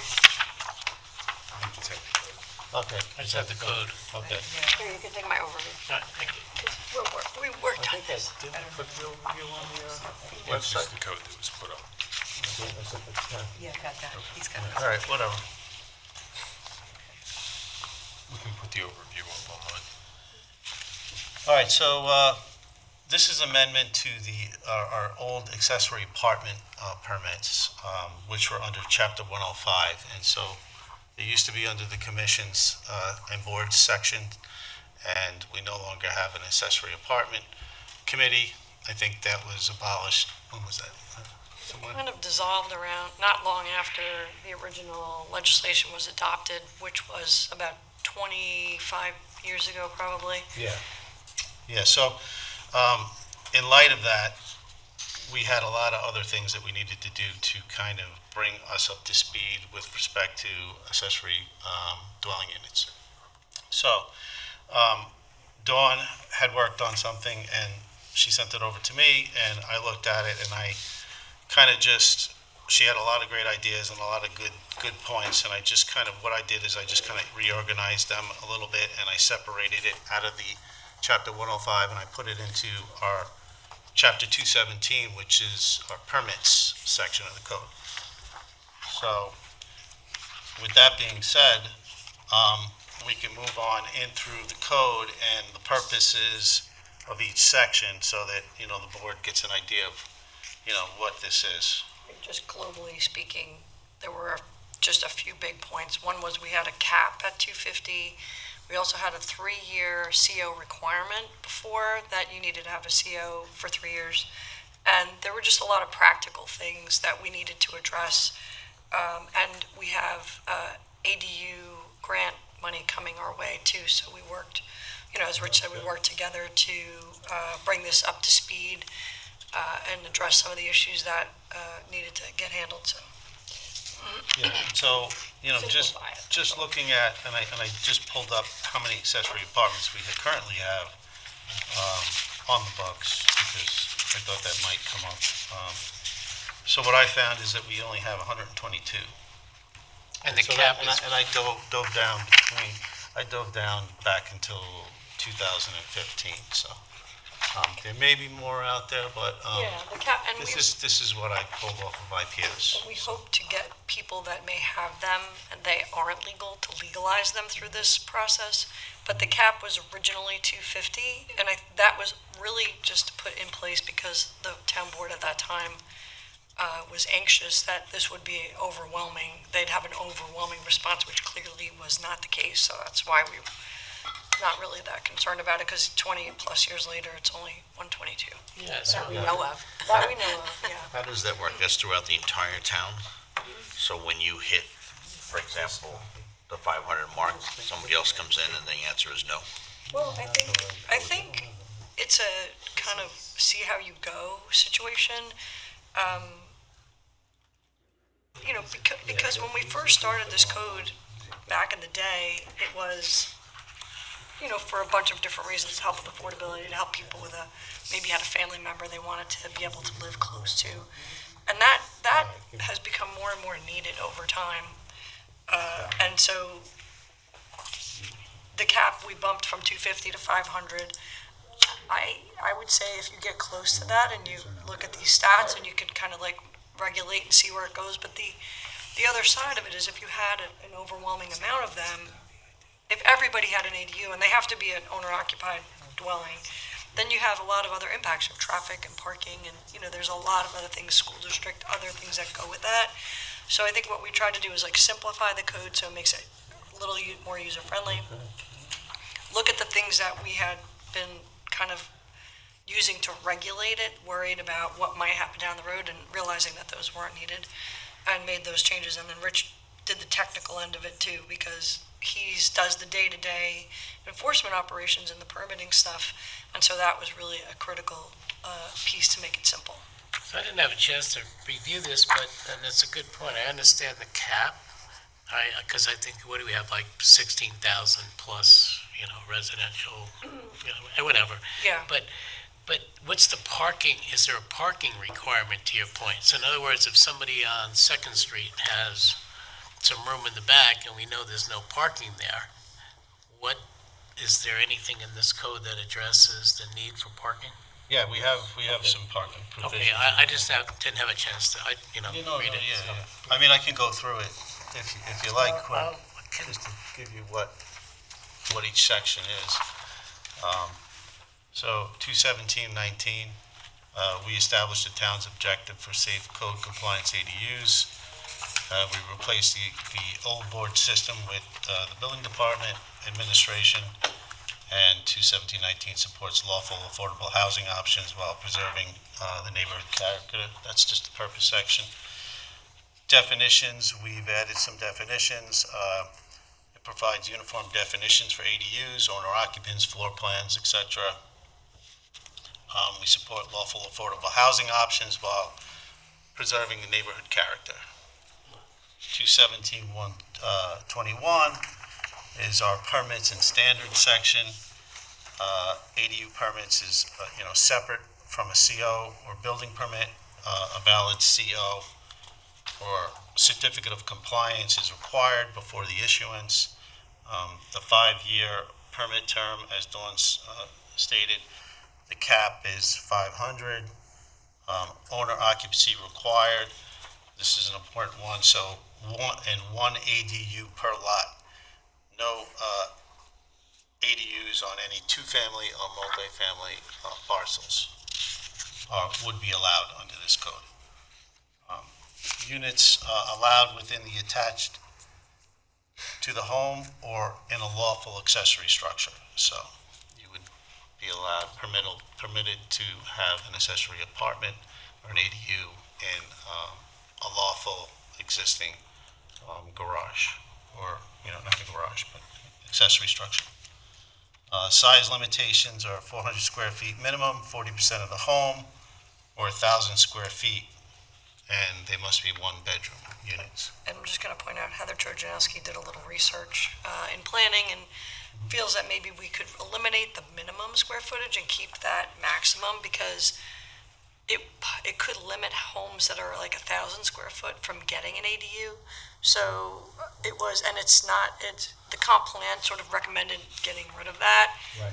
It was great. She pointed that out, texted me or emailed me this morning. I think it's a good point. So we're going to, and I didn't even get to talk to Rich about it before this, but I think we'll take a look at that. Yeah, that's fine. But the pre-existing units will still be able to maintain their, whatever the square footage was at the time of the adoption of the laws. I think it was like 300 or 350 was the minimum or something. Exteriors must maintain the single-family appearance. One added paved off-street parking space, so that's in there. And this is like the meat and potatoes of it.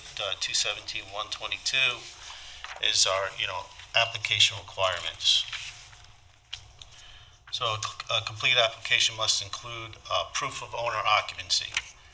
And so we add in the code so that they would have to provide the proof that they live there. So 3 months of consecutive utility bills that are tied to the service address, government issue ID matching the address, form of a driver's license or anything that has your address on it that's government issued. These requirements ensure that the applicant actually lives on site and prevents the ADU program from being used to mask unpermitted two-family homes. That's the key component of just trying to prevent people from going in and buying a house. It's now registered in my name. I include electric, water, heat, all services, within the rent. They're all put in my name. Bills are sent there, I pay it, whatever it may be. But that's what I just want to be certain in moving forward, that there's an absolute proof that the owner is physically living in there. So I see prior to this, it says you're looking at like a 5-year long permit, which I think is a pretty long time. Yeah. I can set up shop, get the house already, rent it out, then I move out, rent my other second place with and I want to make certain that this doesn't become a business, that it becomes a way to really enhance the ability for especially young home buyers trying to get by, and you want to create what we used to always call mother-daughter residences, and I agree with that concept. But my concerns is how do we proving that these owners are staying in these structures and continuous living there, especially if we're walking away for 5 years? Yeah, well, I mean, that's, I think, what we're doing here. I know the 5 years is when you have to reapply for a permit, but if they are renting it, we will also be inside the house, so we can also, rental permits are annual, so we're going to be inspecting it annually in addition to the 5-year renewal that they have to do for the ADU. Are you going to inspect both places? No. So well- if I'm asking for a permit for an ADU, because I just built a beautiful small house in the back, are you going to come into my home as well to make sure that I'm living in that home and that I'm renting to the back of property? I think the entire property needs to be inspected as a whole. Where is the occupant living? Well, Show me your headquarters and show me where you're renting. I think that we can only really inspect, and correct me if I'm wrong, Eric would have to, if somebody's applying for a rental permit, I think the boundaries of the occupancy is the only portion of the structure that we can access. I don't think that we can go into the owner-occupied area on the premises of a rental inspection. But if we're requiring that the owner-occupied be there, Well, then that that's should be part of the actual permit process. You should be able to go into both facilities and say, I need to see your residency, that's not an office or something else, or just, it's 2 other rented family homes. So I think it should be part of the whole process. As a practical matter, we're gonna have every 5-year ADU renewal, and that's where the home ownership is essential. So we would be checking and double checking that. If after, let's say, 5 years or 3 years, somebody's no longer living there, they can transfer these permits too. If they transfer property and the new resident is an owner, also that works. But they have to provide the same proof of owner occupancy as the prior owner. After the 5-year, if they couldn't do that, then the ADU permit would be not issued and they would not have a permit, and then,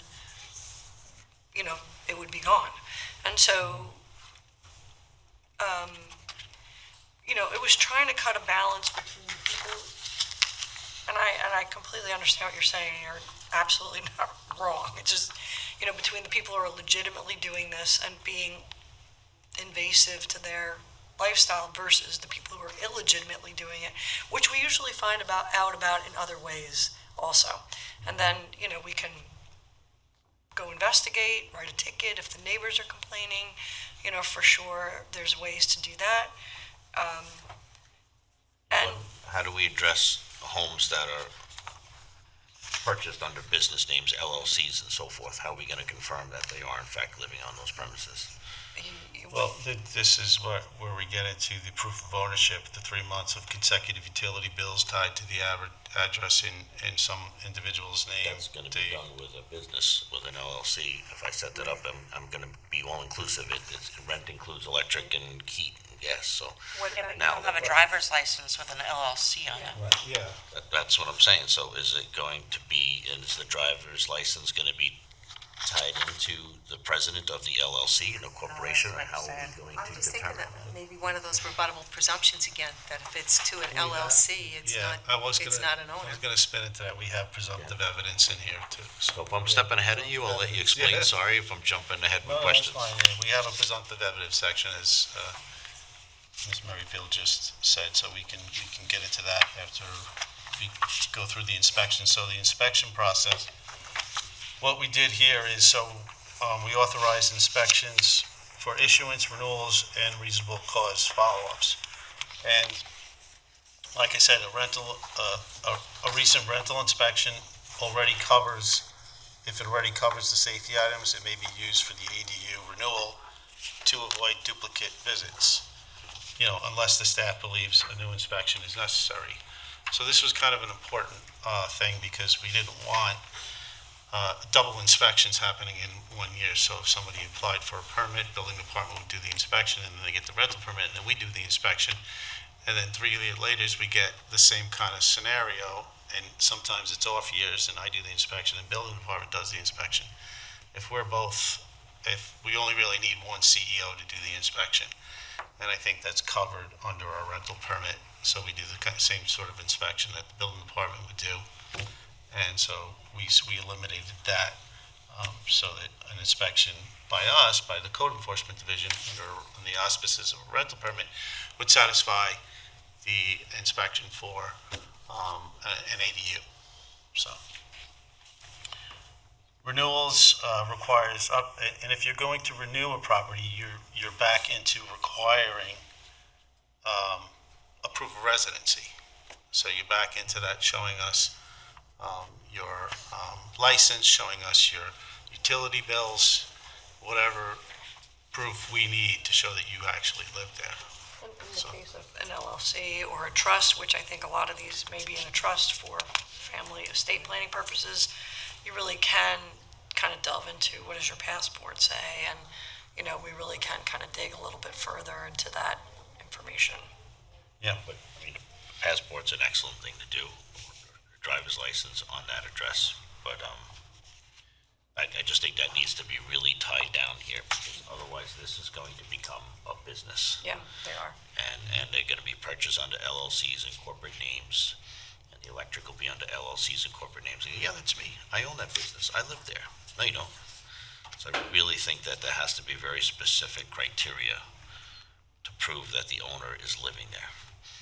So like you say, a specific driver's license, many people have driver's licenses, PO boxes on it, that's not helpful in any Well, that way. wouldn't work well. So then Then they'd you're have gonna to say, provide- if your driver's license has a PO box or a business address, you are no longer eligible. Right. A deed to apply doesn't for work, because a deed could be 20 years old. It doesn't help at all. It's got to be something current, something official, like as Rich said, a government issued document, whatever's necessary to show, Yeah. that a person actually lives there. Yeah, I want to spin off that, because also in proof of residency, and I didn't mention it here, but we also have properties with separate meters. So there's also provision in here where a property, contains a separate meter. The owner has to provide bills for both, and show us that he's in one and the other one's being utilized by, their tenant. Does the other tenant does the meter have to be in a different name? Yeah, it would, obviously, it would definitely have to be in a different name, because if somebody's renting the accessory apartment unit, that would be under the tenant's name for the meter. Yeah. Is that written in here? That's what I'm saying. It's, well, the presumption that 2 meters indicates some kind of rental option is in the code already, and building is now not allowing 2 meters. This had been happening for a while with rational explanations. That is not happening anymore because of this exact situation. We have people getting multiple meters for properties and claiming that they were residential properties when indeed there was either a commercial rental or a residential rental happening, and people were fibbing about it. What if the owner of the property is the one that's going to be residing in the accessory? So, and then they're renting out their main space. Like, how does that work where you're showing? Will be the same. They could potentially do it Yeah. Because it's Yeah, if the parents want to downsize and let the kids take over the house, this happens, and I think it works the same way. It would be the owner of the home has to live there. We are not terribly concerned about whether they live in the. They have to live on the Yeah, property. they need to live in the big or the small, as long as they live on the property in that situation would work. And I just want to say, the loopholes are going to be there. It's almost impossible to avoid every loophole Yeah. in the law. I mean, we try to consider everything, and you pointed out some very good ones. It's just hard to drill down and get to every single loophole. And of course, we got to also rely on our investigative techniques to try to determine if actually there is a person living there, and we do that on the back end of things. So I can own a home here, and now I'm retiring, and so I'm gonna go down to Florida. And so I buy a condo down in Florida. And Riverhead is my official address. And I have a driver's license that says there, and I'm keeping that as my official address. Then if I go to Florida and I live my life down there, and meantime, I'm now renting my house to, one individual, the main house, and now I'm doing a secondary, accessory unit, and I'm renting more, so I'm doubling my income. I'm doing pretty well while I'm living full-time down. we're going to catch you. Yeah, absolutely, That's right. 100%. And that's what I want to, Every time. how you gonna catch me? Yeah. And that's what I want to Neighbor's see. going to Yeah. rat you out first. Absolutely. Yeah, we're going to catch you. As Rich said, and Eric and Victoria deal with it all the time, there are people who say things, and they're easily disproven, and code is very good at making sure that they do not get away with those things. Are any of the other surrounding towns doing this? I know Southold is doing it. We've been doing it. I think, Riverhead was a little pioneering in this back in the day, for sure. People were very frightened of it at first, which is why that 250 cap got imposed, because I was there at that time. I know most of the West End towns do it, and it's now being viewed as a very helpful thing to address affordability, and keeping, families together. And so, and it ties into the ADU grant that we worked on with Homes and Community Renewal at the state, which will shortly be ready through Long Island Housing Partnership. You'll remember they came out to meet. There'll be up to $125,000 available to a family who wants to create an ADU, which is one of the reasons why we wanted to get rid of the 3-year CO requirement, because you could come in and actually build that, or you could build a house from the get-go with it in it, which wasn't allowed before. I think the fear was that this 3-year requirement came into existence because people were fearful that you would build a house with an ADU and everybody would be doing this and everything would become a two-family. Legitimate concern for sure, but it didn't happen that way. And so this situation with the funding could provide a good, opportunity for families who want to keep their young, grandchildren here or keep the parents here from going to Florida all the time. And people can, live comfortably in a legal way and get some financial assistance to get there. Can I just ask a question with regard to the definition of the dwelling unit? Is there a language that expressly states that this has to be this basically can't be an Airbnb? Do we have language anywhere that this has got to be for over 30 days? I don't see that anywhere in here. Otherwise, someone could just say, yeah, I've got That'd be a good point. an accessory, I've got, a subordinate unit attached to a single-family dwelling. It's not specifically in this Do we code. have that? No, it's not specifically in. No, I'm here. asking, can we put that in there so it's in big, bold print? I think a dwelling unit and a transient use are two very separate zoning classifications. We do not consider a transient rental a dwelling unit. It is I agree with the councilwoman in the fact that, again, you have some properties that are on magnificent locations, and so, you have a beautiful backyard, a beautiful setting, and you say, I'm gonna put, a small little accessory unit in the backyard, and I'm gonna make money on it, and it does become an Airbnb project. So if they're applying for the ADU, I do agree with her that then it has to be, long-term rental, year-long rental. So if you read the definition of accessory dwelling unit, at the very, it says including permanent provisions for living, sleeping, eating, cooking, and sanitation. So it's intended to be a dwelling unit, not a transient rental. Well, We can tweak it if you Yeah. want, that's no Permanent. problem. They're not staying permanent. If they're renting, they're never, Correct. that's not permanent to That's begin with. correct. So that's why I just like the language, maybe Yeah, somewhere in because- bold letters that, because I because, think this- Airbnb, I just mean even for clarification for people yeah. that want to do Airbnbs, they're going to think, oh, this says I can do it. Yep, that's exactly But I what think we have them on the hook under our existing ordinance for you can't rent under 29 days. So I mean, But it's it's in not the in rental here. code. I'm just saying, I just thought it'd be good for it to But be still, written is down. the ADU unit being built for 29-day rentals, or is it being built for long-term residents that are living there? And we can just add to that definition and say, not for transient or short-term rental, and that, I think that would I cover mean, that. because people rent 6 months to a year usually, or Yeah. 1 year, 2 year leases. Yep. So that's not permanent. That's what I mean about, I just want to tweak that better.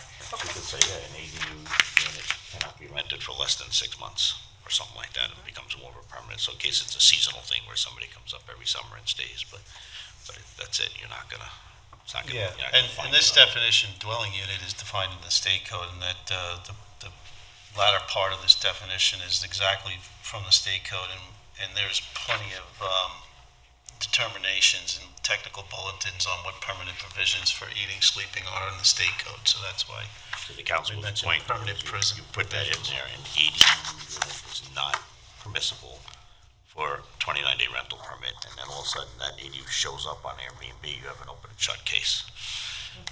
Yeah. Because they signed off on that, on when they got that permit, that they were not going to be renting it for less than, I'm thinking a 6-month. Yeah, we can put it under presumptions and revoke it in the law, yeah. Just similar to what we did with rental inspections, the same thing.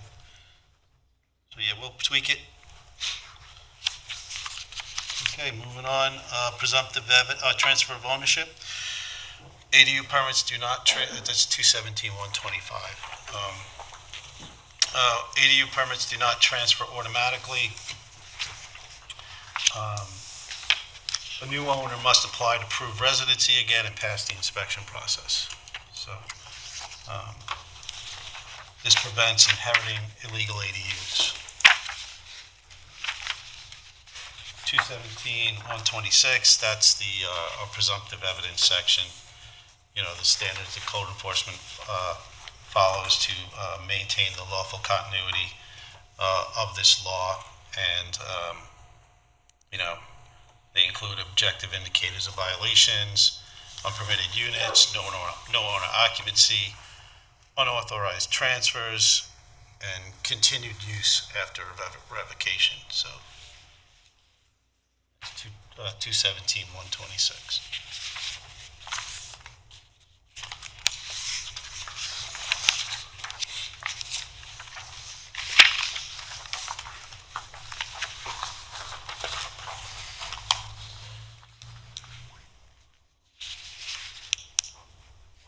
I see Councilwoman Merrifield reading through I that. know, so I know. waiting I'm for a sorry. question I'm before I move on. Sorry.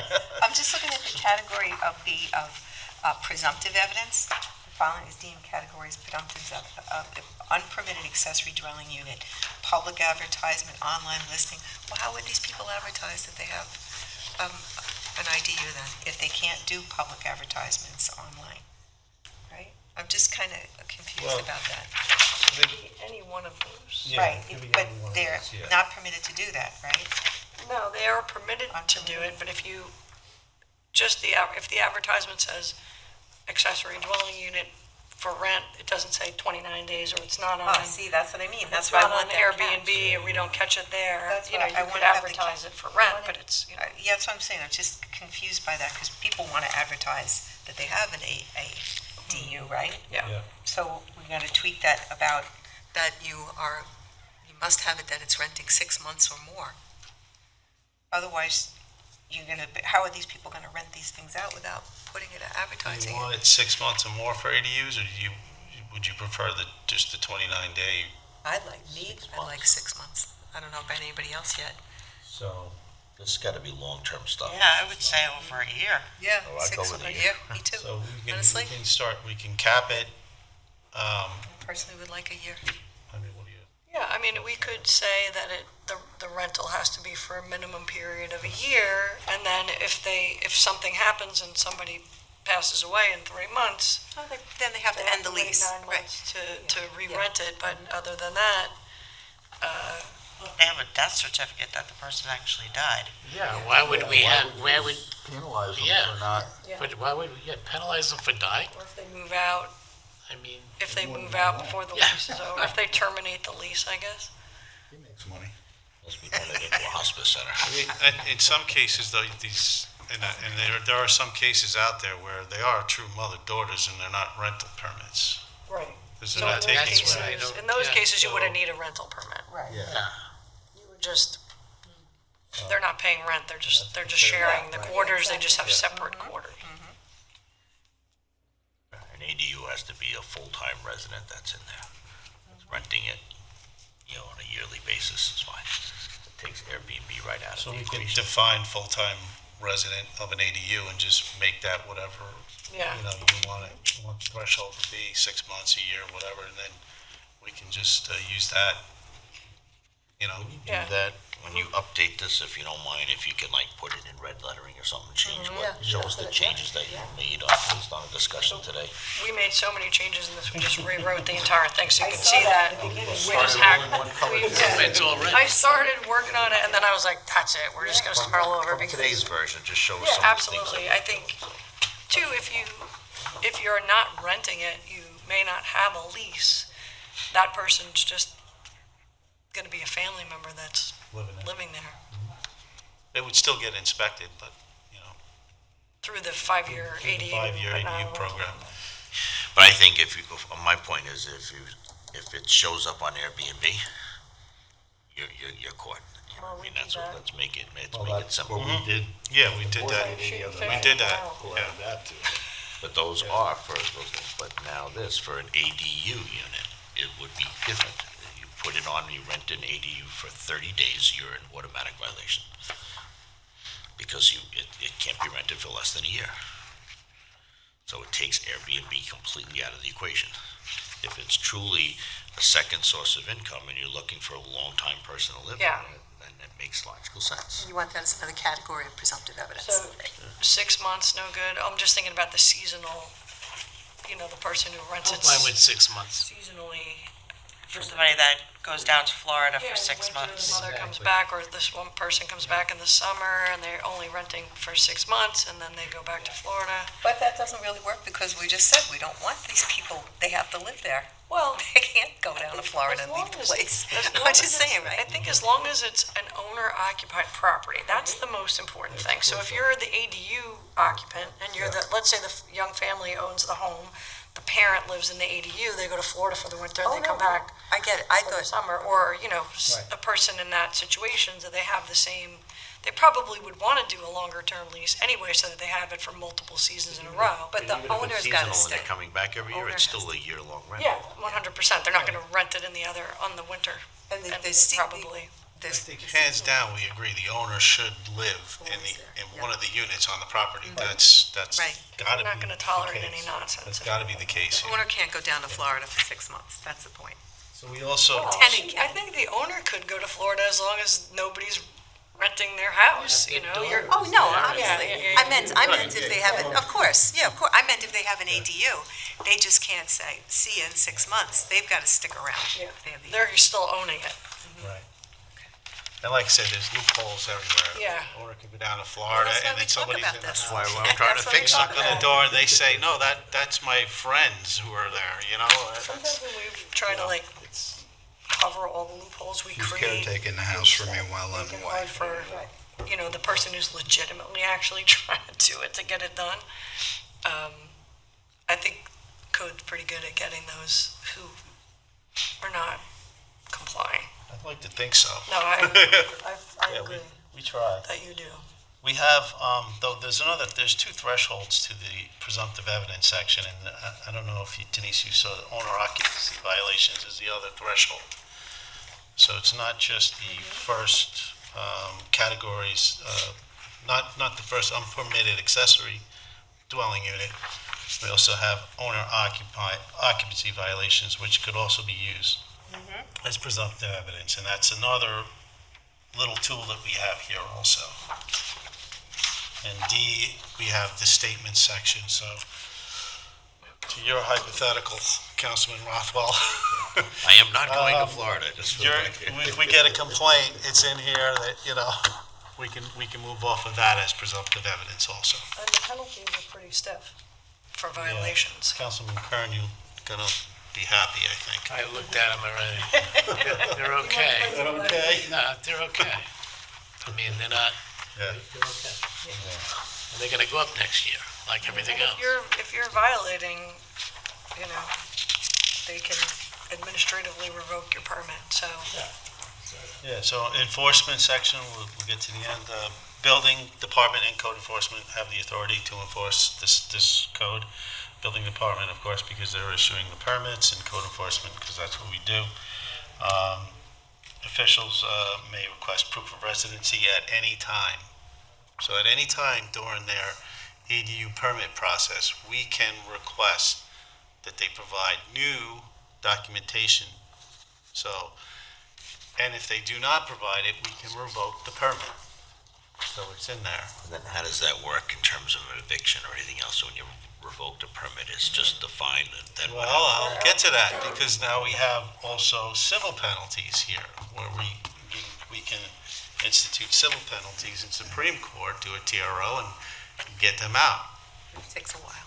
Takes a while, but I mean, these are, you can't just kick everybody out. You have to.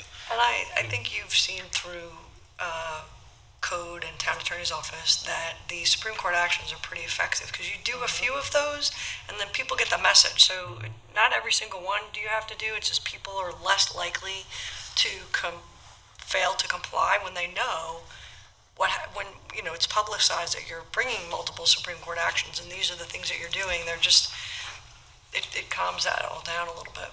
Doesn't get rid of it completely, but it definitely impacts it. The example, and this is, how are we doing in Wading River with that house that had 30,000 people living in it? It's vacated.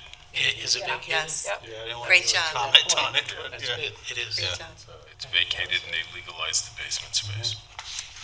That was a great collaboration between code and building and town attorney's office. Good What example. I like too is DSS stopped the checks going to the individuals, going to the house. Always. That was the key. Yeah, and it was very helpful. That was what, So yeah, civil penalties are in there. We can get into that. We could seek injunctions. Can I just ask a question about the revoking or suspending the permit? So now that unit is just going to sit vacant. The assessment of the property has gone up, your taxes have gone up. They were probably relying on that income to be able to pay the new taxes on it. Can they sue you for not allowing them to? That's a great Point point. here.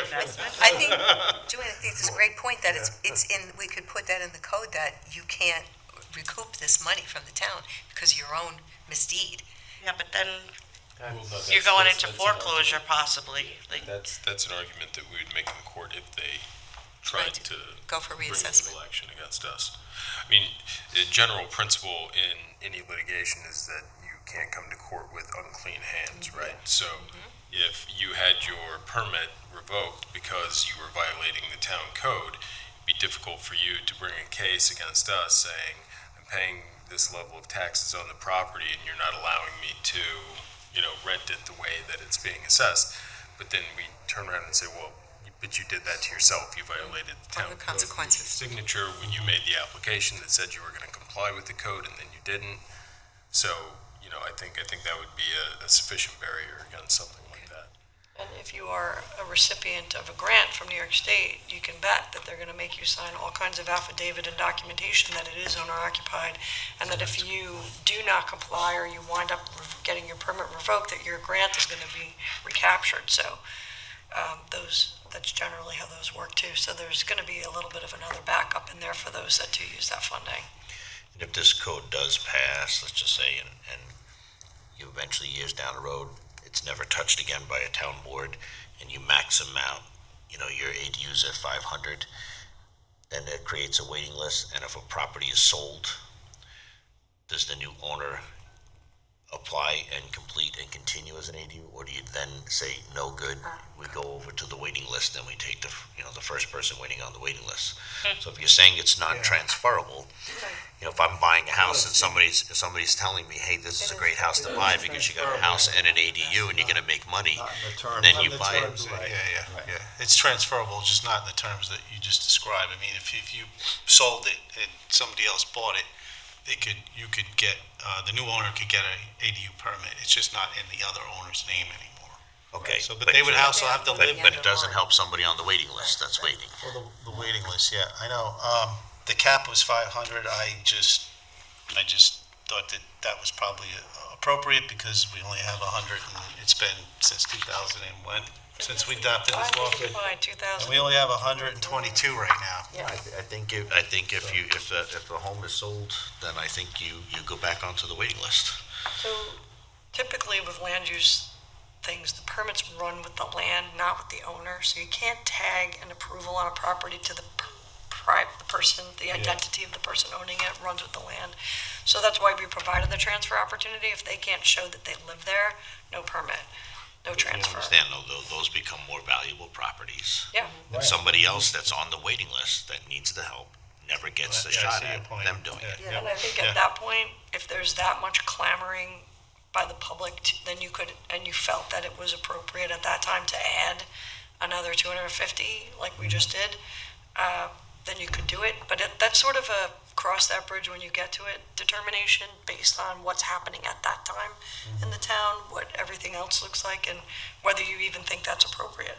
It's certainly not a guaranteed right to have it. You're going to get a permit for it if you comply, and if there's a cap and the board wants to evaluate, removing the cap or increasing the cap, then at that time you can do that. As Richie said, and I think this was early 2000s that we did this. Yeah, I think so. 121 units. It's not been a prolific thing people were afraid of. Well, just based upon the comments that came up just with regard to what you're doing with the other code, Eric, and everybody wanting to keep talking about 14-day rentals or less, I think this is really going to start exploding. I think based with this new legislation, I just want to make sure people don't take advantage of that, trying to turn it into Airbnbs. I agree with you. I totally agree with both of you on that. Yes, and I agree that it shouldn't be short-term rentals.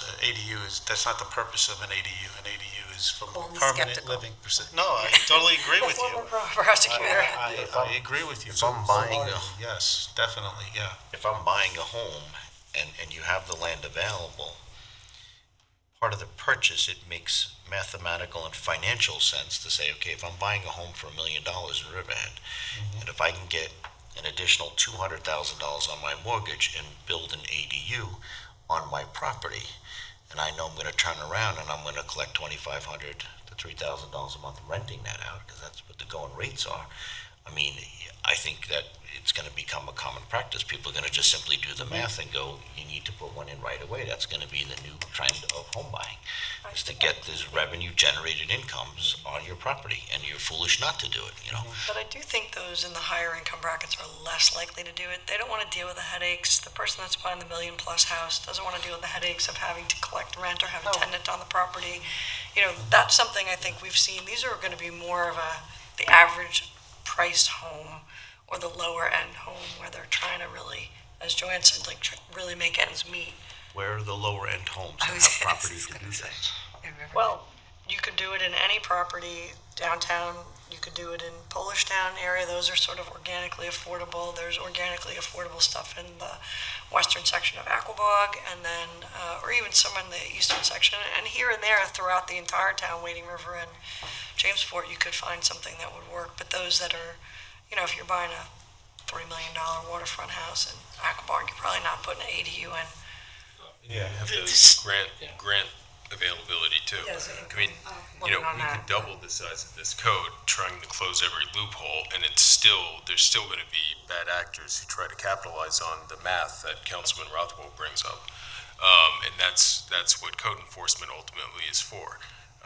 I think you have to look at the underlying intent of this, which is to ease well, it has practical considerations for families, but then also practical considerations for your residents who are grappling with higher taxes and how they can generate additional income to mitigate that impact. And that's really what this is designed to do, and that's why it was brought up at the state level and has sort of filtered down to us and included in the comp plan. So,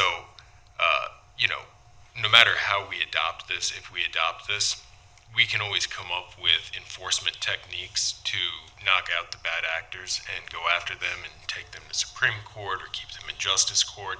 That can always be done. I don't want to lose sight of the sort of primary purpose of this by focusing on what we anticipate bad actors will do, which they're going to do anyway, and probably already are doing. Well, I just want to say that, because the whole goal of this is to help homeowners, right? Right. Well, the other side of this is, I don't want to see homeowners turn into hoteliers Yeah. and just make Right. profits left and right, buy a home just for the purpose of generating a whole lot of extra income for themselves. The idea is to help someone who's in trouble, to keep themselves afloat and not end up in foreclosure, and help other people get some housing when it's not readily available. I just want to try to make sure, because I'm thinking about the rest of the neighborhood that wants safety and security and wants to make sure that this is not turning over and they don't know who the heck is living next door from month to month. So I want to try to nail this down as tight as possible. I agree with you. I just want to say one thing to what Eric said, and I just want to let everybody, this is not a new law. We already have an accessory apartment law under Chapter 105. It's already going, the programs have been going on. Yeah, but the 3-year occupancy is what changed. We went from 3 to 5, yeah. Yeah, you used to Was have, that a must to do that? No, we just were trying to Or could we simplify the process so they didn't have to get a rental permit every year and then get a, we're just trying to clear the deck a little bit, and we felt pretty comfortable with a rental inspection that you would pick up a change in occupancy. Code's gonna know that it's an ADU when they go there. They're gonna be able to see, where's Mr. Jones? Oh, well, no longer, or there's another family living in that other unit. So, I don't believe I'm changing the subject, but from you overseeing the building department and doing an ADU, how does the septic system play a role? So we're gearing this towards these small houses, but, to help people I like can you say, answer lower that. income, where are you Yeah. going to put these additional septic So systems and that's so a forth? great question. The County of Suffolk County Department of Health is dealing with that issue. That is a very important thing that they know they have to deal with because of this, because they're promoting ADUs widely. And if you speak to County Executive Romaine, it's been one of their top priorities to deal with. So they're going to try to go back to adding the grant for the IA systems, so that people can get additional funding to create the septic that they need. But there could be limitations to that, depending on how big the property is, how big the home is, how many bedrooms it has already. You have a limitation on 4 bedrooms to start with. If you're going to 5 or 6, you are absolutely going to the health department, you are absolutely getting a health department permit, and you're absolutely upgrading to an IA system. So that could be a cost prohibitive thing, and I know the county's, keenly aware of that. When you talk about the homes here in Polish Town, some of those lots are pretty narrow, and you say, okay, I'm going to take that back garage, I'm going to make it an ADU, but I don't see where you're going to put your It's- new enhanced septic It's system. going to depend, and if you're on the sewer, if you're in the sewer district, like if you're on, 2nd and 3rd Street, that's a different situation than if you're in Sure. Polish Town off the septic, off the sewer system. So, those are additional things.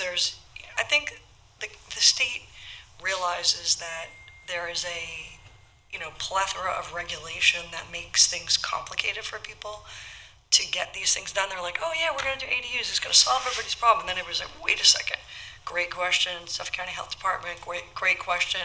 3-year CO. There's all these little spider webs of, intersecting regulation that complicated. If you're in a coastal area and you're doing a 50% addition, renovation, you're gonna need to lift the house up. So, where this works isn't gonna be 100% available to everybody in the town. It's just not gonna be. But that's why I feel that it's going to enhance those that have the larger properties and the higher value properties, because I think those in the lower income may not be able to afford to build this or simply have the site plan to do it in place.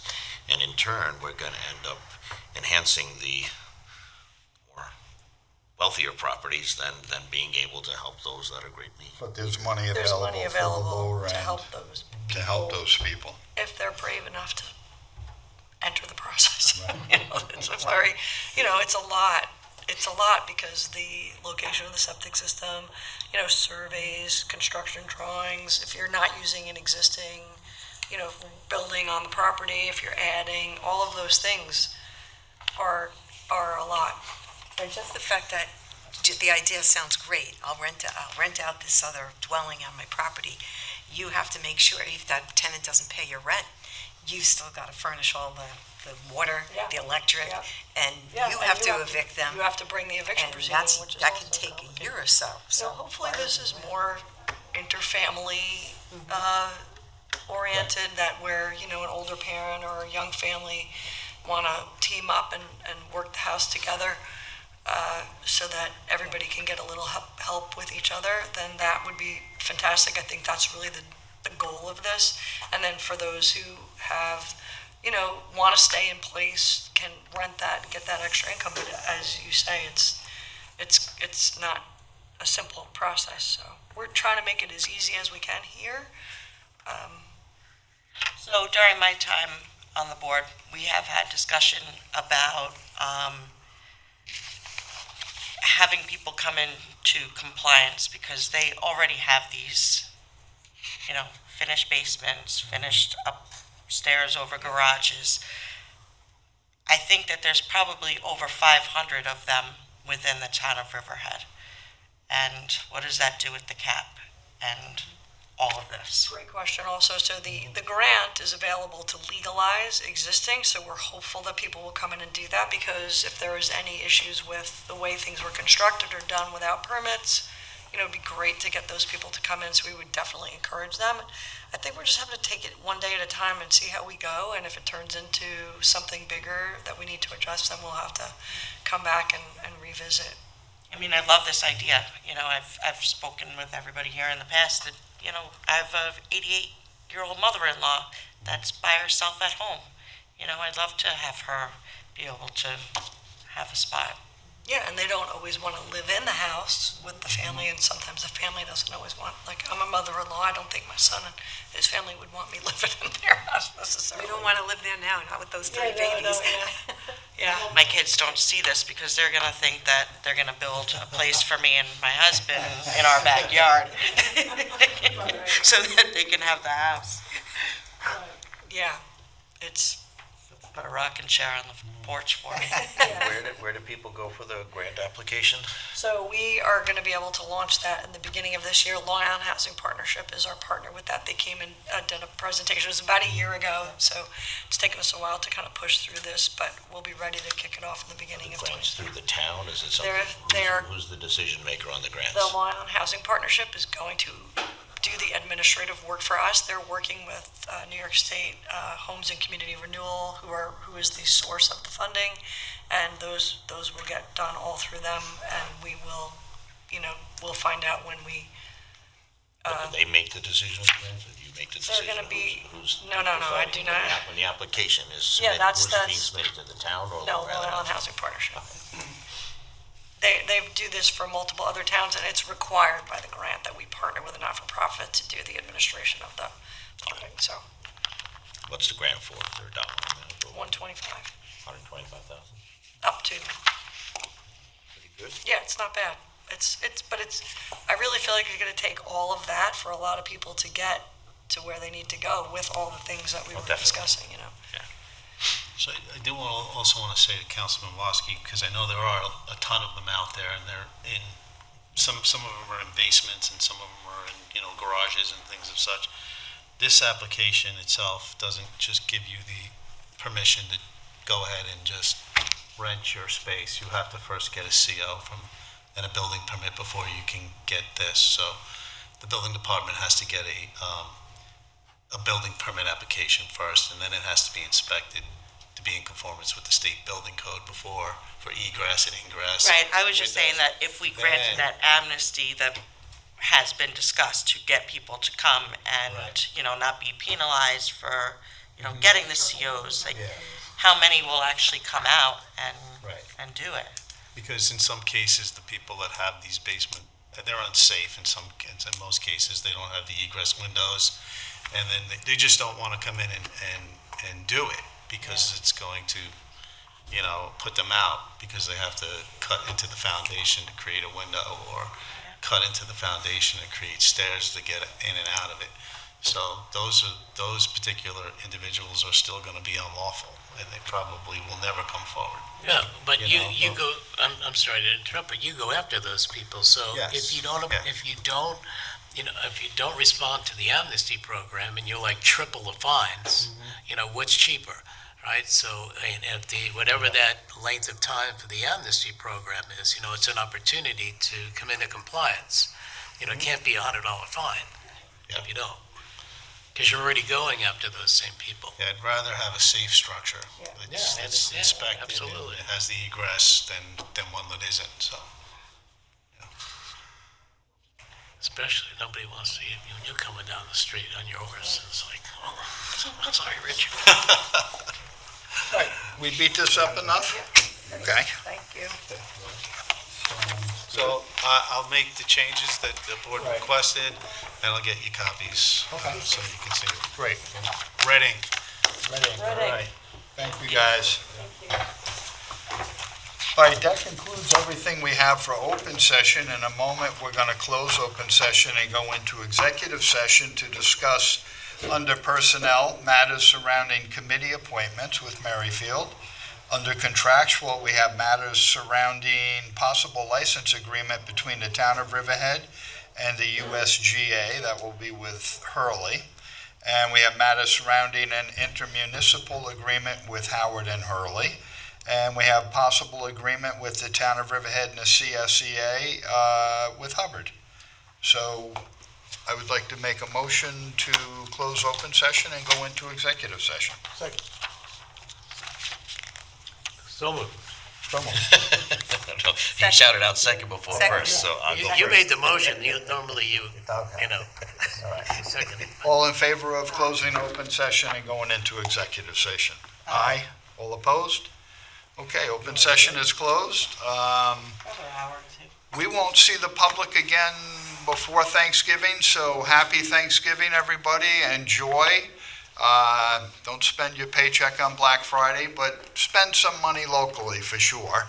And have a great holiday. Have a great weekend. Thank you, everybody. Happy Thanksgiving.